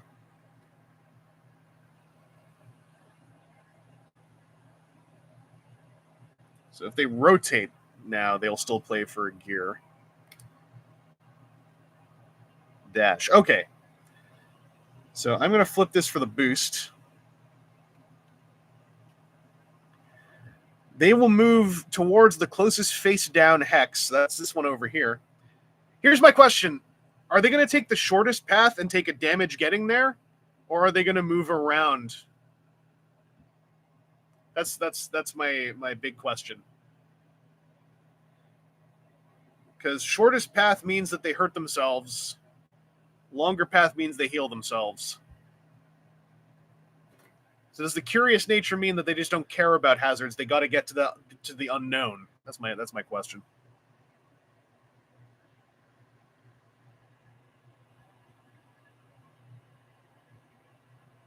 No damage unless you stop on it. Oh yeah, but they're only moving 1. So like to move towards this tile, would they move here and take 1? Or would they try to move around that to get to this tile?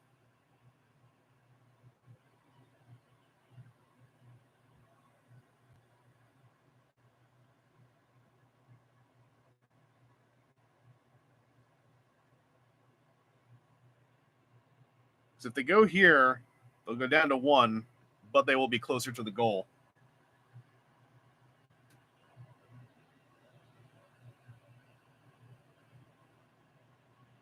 Okay, they take the shortest, yeah. So they take the 1.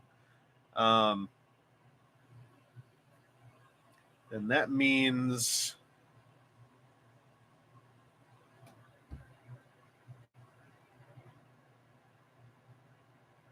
I can probably kill them.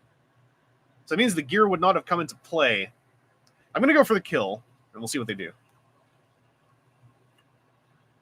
Super. Okay, I think I've got them. Because this is going to be boosted. So this will have +1 power. That means I'll be shooting at them for a base of 5.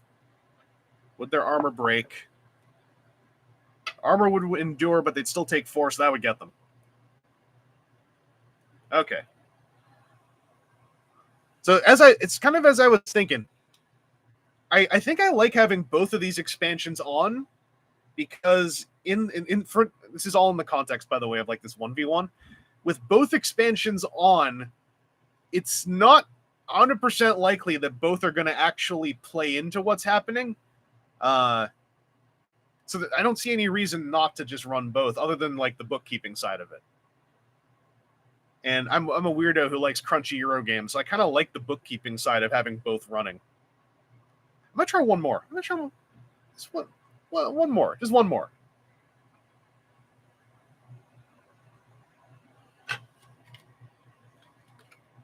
Because this is feeling like my optimal brain space for a game like this.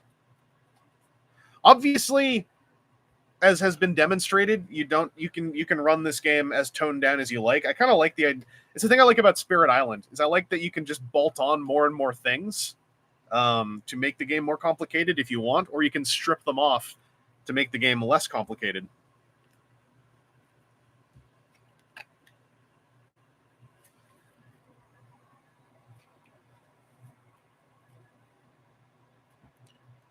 It's all about personal, I'm reading off the chat, it's all about personal cognitive overload. I think no more than any 2 modes is a good sweet spot.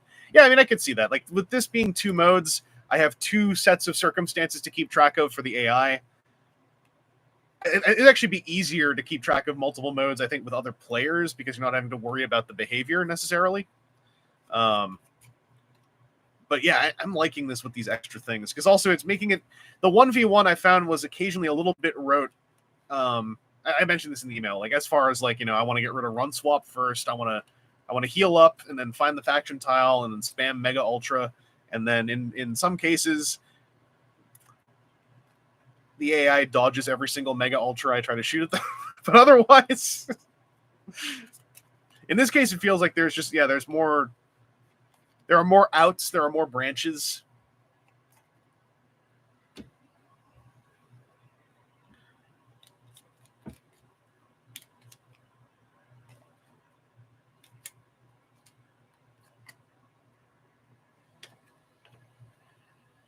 So I'll throw out one more call to action here before I play probably my last game of this for the stream.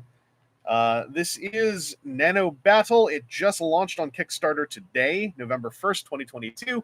That's the pink link on the bottom right of the video. The blue link on the bottom left of the video is my Extra Life link. That's if you want to donate to Sick Kids Hospital.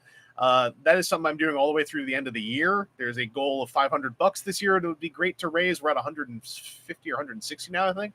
I haven't checked since the stream started. But if you think this game looks cool, check it out, because game Kickstarters really benefit from early interest as far as attracting any future interest during like their run. So if you think this looks neat, see if there's like a pledge level that interests you. The base $30 pledge gets you like all of this stuff. And then I think for $45, you also get the story mode. Those are like the 2 main ones. There's another one that adds in some t-shirts if you like the artwork. PR would really like it if they hit the first stretch goal to get Ninjak the Pumpkin Ninja out there. I just think this is a very cool game that is also existing slightly in our toy space, because it's got art toy, Keshi stuff going on. And I think it plays pretty well. It doesn't feel like it was a game that was put together because we want to sell some Keshis. It feels like it's an actual, like, solid, small-scale skirmish thing. With playing in person with people, the bluffing side of it is super fun. My throat's getting super dry. I need to dehydrate it further. But I believe if you go to the Nano Battles website, there's a digital implementation of a basic game. I haven't actually tried that one out, but I know it's been floating on there. Anyway, that's all my info blurbs I got.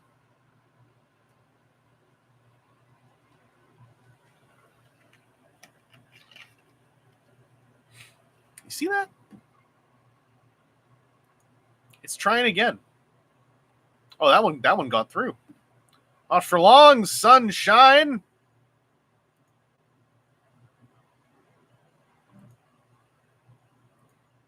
Get you out of here.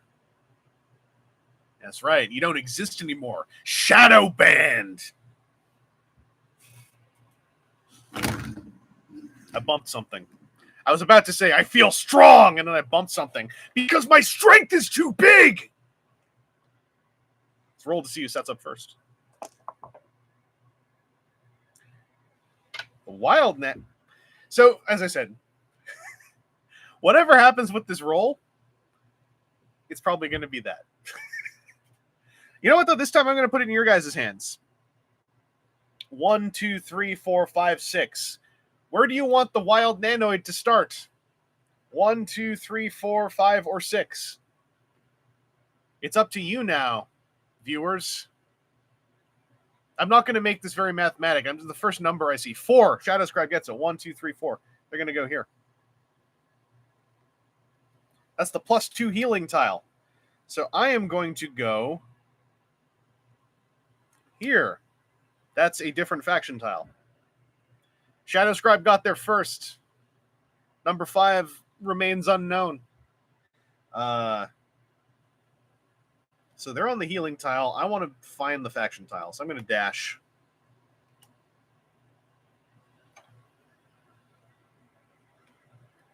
And they're going to dodge, so they're going to boost, because I have no way of attacking them. I'm going to dash. I'm going to go for the middle, see what's in the middle. Different faction, not ours. So that's 2 unrelated factions so far. And they're boosted, so their next attack could hurt. Because of that... Oh, man, it's a 1 in 5, but I feel like with the boost up, I should pop the dodge. What if I don't? What if I invite the pain? Super. I should have dodged. So I'm gonna go first.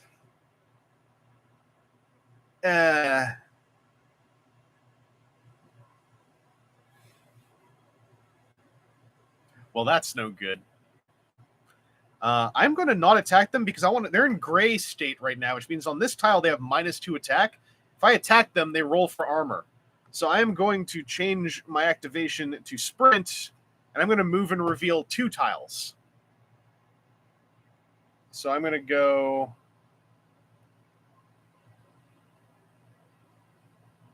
How am I going to do this?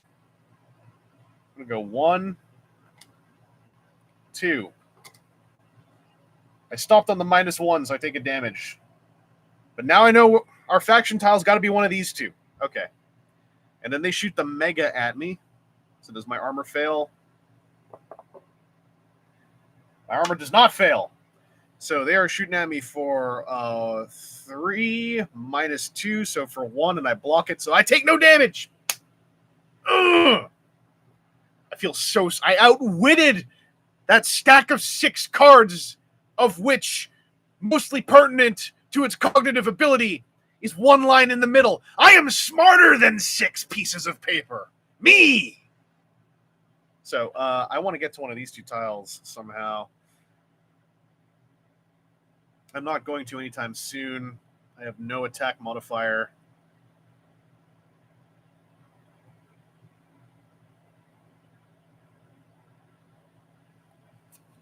I'm going to play dodge now.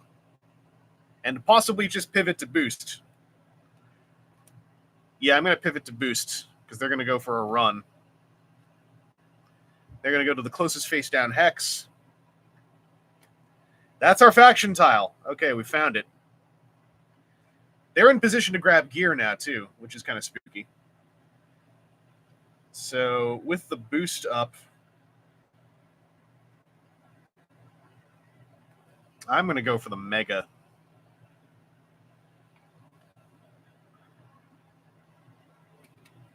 They've got the super. Now, they're on the faction tile. And Mega has been seen.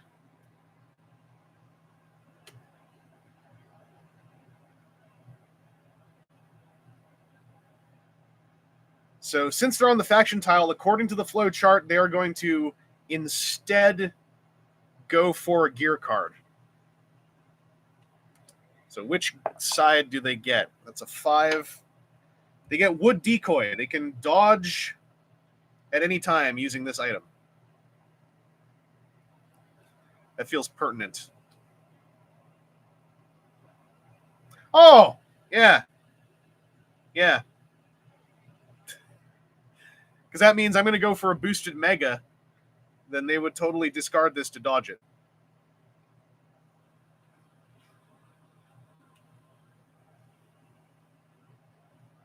Okay. Okay. Okay. Okay. One.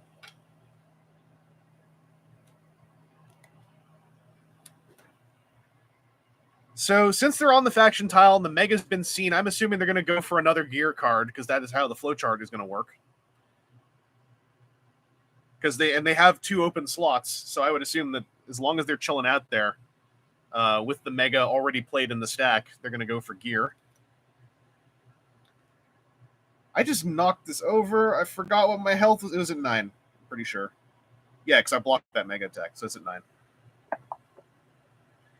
So they rolled a 2, they're getting Sticky Blob.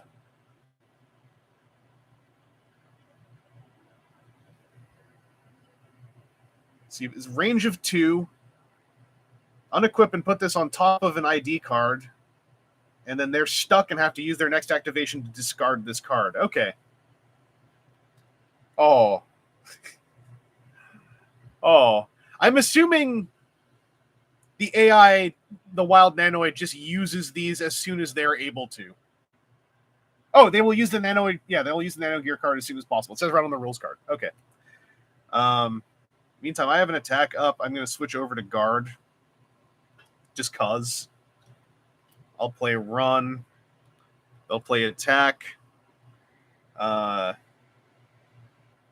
Before you activate, they throw this on me.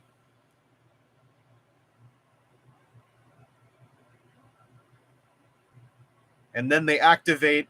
They will draw a card.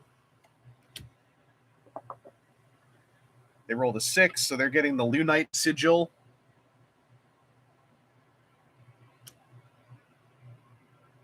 And then I have to use my activation to get this off of me.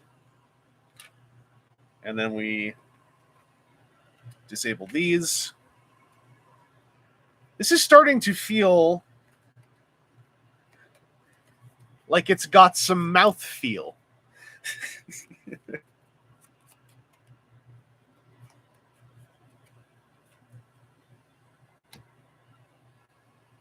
And now that the Mega hasn't been revealed, they're not going to just camp out. They're gonna start moving around again. All right, so what do I want to do? I want to move. I want to at least get onto that adjacent tile.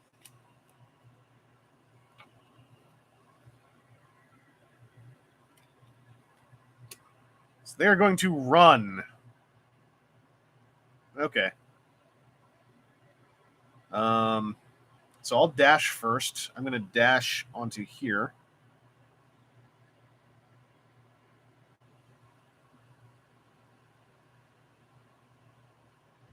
They'll run.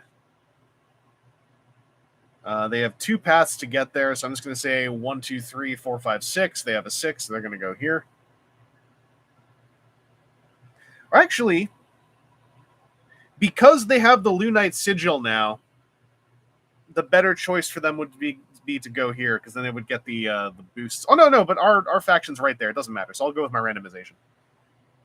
Because they're adjacent to our faction, and then here they're adjacent to this faction, so it's all good. So my next play is going to be...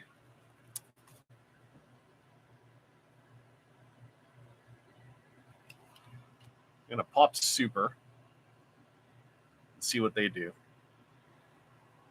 Dash. Okay. So they activate first. They go towards the closest face-down hex, which is this one, and then they heal 1, but they're at full health. I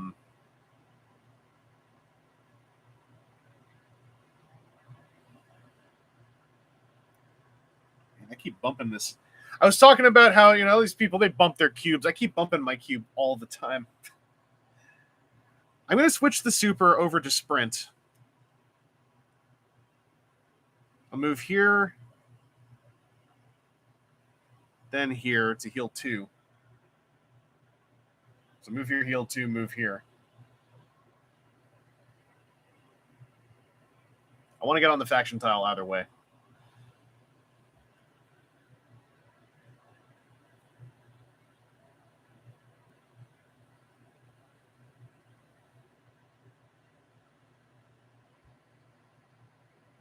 Did they dodge yet? They did not dodge yet. Don't like that.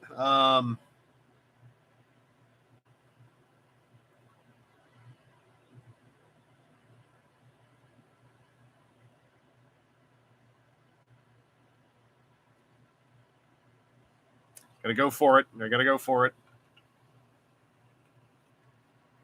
They're dodging. They're dodging. Okay, you know what? Then I'm going to. Here's what I'm going to do. Instead of they're going to wait because they're doing the AI version of dodge. So I'm going to not do my activation. I'm on the faction tile. I'm going to draw a gear card. Decision space, baby. I rolled a 5. So I get Knuckle Duster, range 1. When I activate an attack, stun. Ooh. Okay.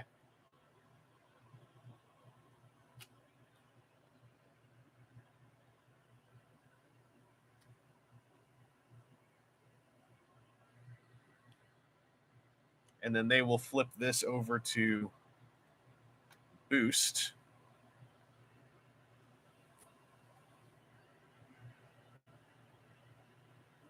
All right, I'm going to play dodge now. I'm going to dodge their Mega Ultra. What are they going to do about it? Nothing. Or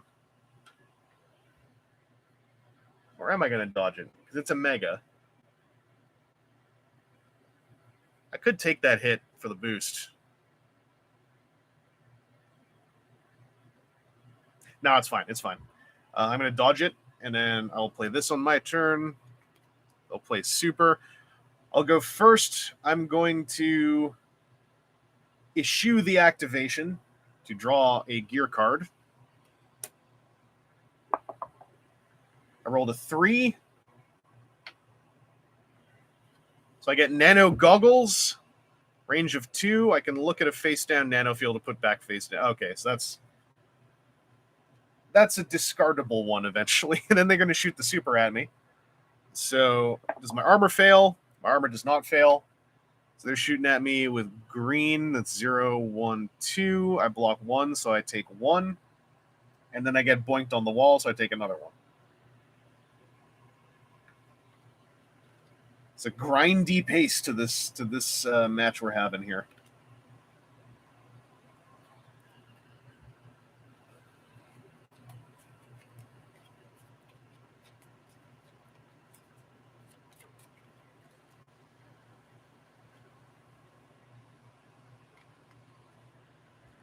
All right, I'm greedy.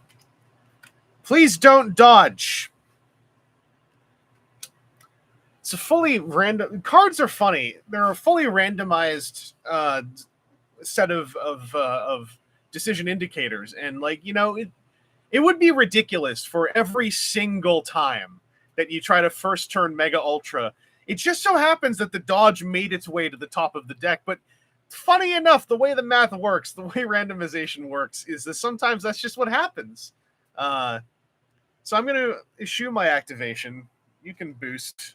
I'm going to discard the Nano Goggles and draw a new gear card, and I'm going to roll to see which one I get. I rolled a 1. So I get this side. Lucky Bolt. Stacks from... Okay, so now I have 2 rerolls every turn. I don't mind that.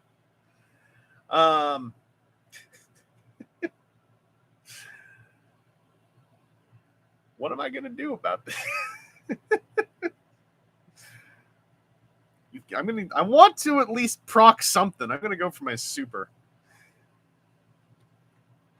And you got dash. Okay. So there's nowhere for you to go, so you're going to endure, which will prevent my push. I'm still going to go for the super. Does your armor break?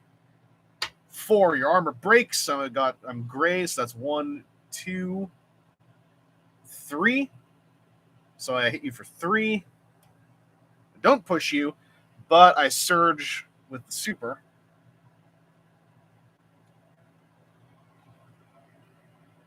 All right. So now what am I going to do?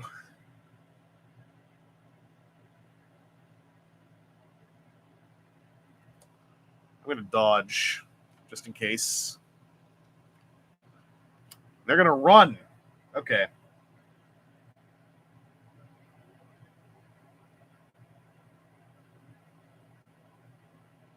So they're going to run onto there, and they're going to be set up to start getting gear as well.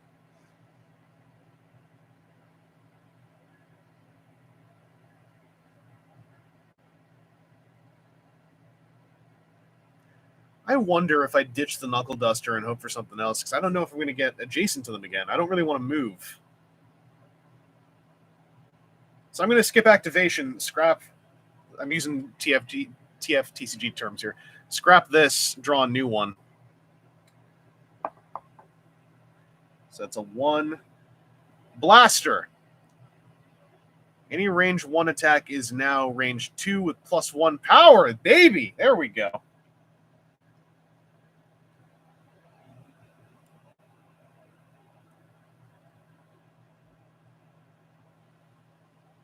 And then they run. Now they're going to go to the target matching faction node. Now that they have this sigil, that's also this. And I'll play Dash Endure. Mega Ultra. I'm going to switch this over to Endure. Doesn't really do anything. Oh, well, shoot me. Oh, crap. You're on your faction tile. You're going to switch over to Ultra. And you get a free gear card, too. Because you're on the Lunite thing with that gear card you already got. That's a 4. So now you got this sigil as well. So they're triple faction. That's freaky. And they're shooting at me with an Ultra. With a -2, thank goodness, now that they're red. Oh, but they roll on the Ultra for the Giga Blast. Does not go off, but now they're blues. They're +1. It's 1, 2. They're attacking me for 5. Does my armor break? Armor doesn't break. So I take 4.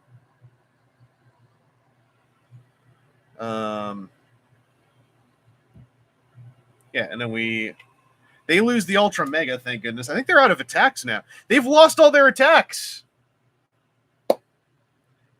Now we just see if I can actually kill them. And then reshuffle these. So they're in a current state now where all they can do is duck and dodge around. The Wild Nanoid has actually lost the ability to win the game. But I still have to kill them. So we got to see if I'm able to do that.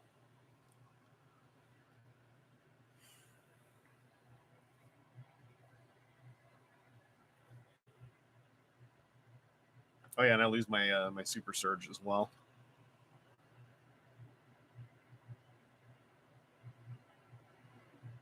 I don't have a range 1 attack anymore.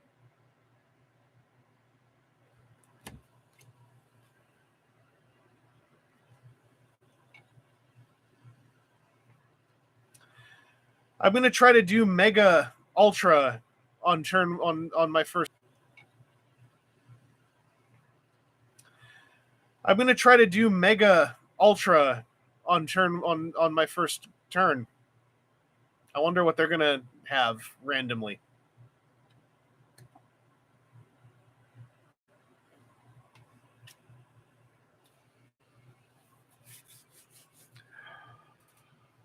Oh boy, it's hard being such a good gamer.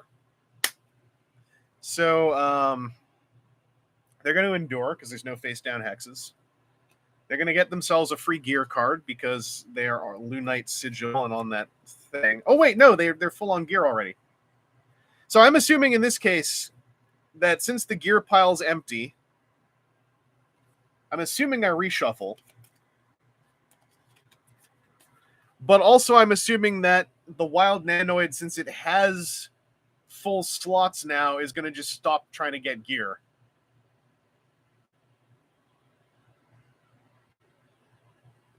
Right. I think that makes the most sense. So they endure. I'm going to go for an Ultra. So do I proc the Gigablast proc? I do not. I'm going to reroll that. I have one more reroll. There we go. So I take a damage, but I procced it. So I'm green, so that's 1, 2, 3, 6. Their armor doesn't fail, so they take 5, going to from 7 to 2. There we go. Randomly discards how you've been playing. Oh, okay. I'll do that next time. Actually, no, I can still do that this time. Because they would need the Lunite Sigil to be able to do it for free. I feel like they would only be able to discard this one. I recycled the deck, so they'll draw this. I'm going to roll a different die just for the sake of not changing the color identity. So that came out as a 1. Okay, so they would get the goggles. One thing we may change is sigils don't take up a gear space, being that there's something you probably just slap on your chest. That makes sense. Yeah, that makes sense. I guess without having play tested stuff, the only thing I'd say is that because they're giving you a free gear acquisition, taking up a slot feels like that also is balancing out the fact that otherwise you could just sit on the, like in this case, the Lunite hex and just start sucking in to 2 different gear slots until you're happy with what you have. But yeah, I could see it working out either way. Anyway, yeah, so next turn. They're down to 2. I'm at 3. I'm going to boost. Because they dodged, so we're going to both boost. And I know that they can't do anything about this. So they're going to run. No, they're already on a matching symbols. They're just going to chill out. You know what? So we're going to say that because they're on the Lunite thing, they'll scrap that one, take this. And get a Nano Berry, which they could use to pump up their power if they had any attacks. So I got a super that's boosted for +1 damage. +2 because I'm on green, and because I am green on this thing. So that's 2, 3, 4. Does their armor fail? Their armor fails. They take 4 damage, and where did they go? Holy moly! Got stuck on my keyboard. All right, so that's been about 2.5 hours of playing 5 games of Nano Battle. Hopefully this is communicated, at least from solitaire play, what this game is like. Bear in mind, because I played against 2 other people in person, it is a different game when you play against a person. There's a whole lot more bluffing involved, and it's like fun bluffing, if that makes sense, because there's a lot of different levels of bluffing. Magic the Gathering blue player bluffing treads more on the level of I don't think this is actually very fun anymore kind of bluffing. In this case, because you have 6 cards, the bluffing is like fun, and then when it could become tiresome, the game is over. So there is a bluff element to this game when you play against another human that makes it a little bit more a different flavor of brain than this one.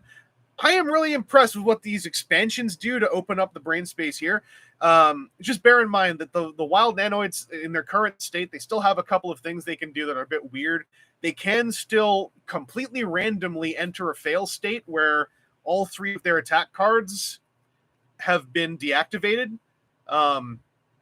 Because a losing state is all 6 of the command cards getting deactivated, I feel like this is just like a fair random losing state for the AI to run into, but it is a bit odd. It would be neat if the wild nanoids, because they're wild, maybe they have like an inherent attack that they always have. That could be an interesting thing just to avoid a non-winnable game state for them.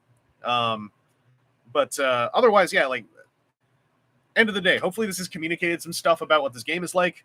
One last time, if you're interested in this game, their Kickstarter launched today. It's running for 30 days, but today is a good day to go take part. That's just the way Kickstarters work, psychologically, for the randos. So if you're interested in that, the link is in the pink on the bottom right, or it's in the description of the video. If you want to donate to the Sick Kids, you can do that all through, really anytime you want, forever. But it's important to do it this year because I'm trying to raise $500 by the end of the year, because that's just a nice milestone.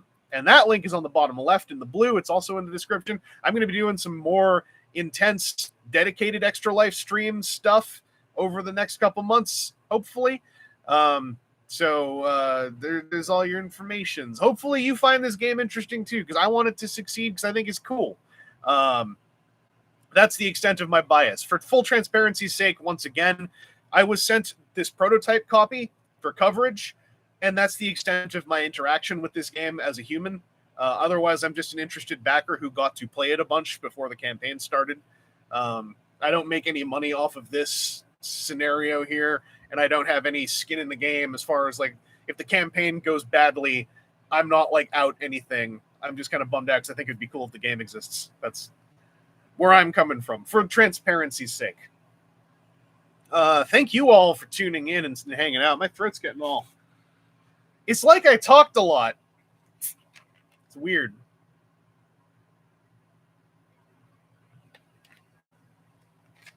You'd think I was speaking all day or something. Thank you all for tuning in. If you watch this as a VOD, thanks for checking this out, because I also do want to just generally do more tabletop game stuff because I like it, and this is my channel, and I can do whatever I want. But also, these are still toys in my opinion, especially when they got little folks to hang out with. And yeah, Nano Battle Tony, thank you for coming by and hanging out for the stream and helping me with some rules corrections. That stuff's always going to be the most important thing, is the rules making sense to people. I have nothing else to add, so I think I will close things up there. Y'all like Transformers? We're just swimming in these in Canada, I tell you. Just drowning in them. They're everywhere. And you get one of these things too, and you're like, why has every toy got to be red? I mean, unbelievable. Makes you want to just flip over to this screen. And then it makes you want to go like, hey, next time, hopefully I can figure out how to schedule a stream, but stream right out of OBS so I can also play some fun BG music now and then. Until next time, though, take care, take easy, stay safe out there. If you're down with playing games, then like you should do that too. If you're down with some robot toys, you should interact with them and generally engage in positive stimuli as much as possible. Self-care is important. Take care of yourself. I demand it.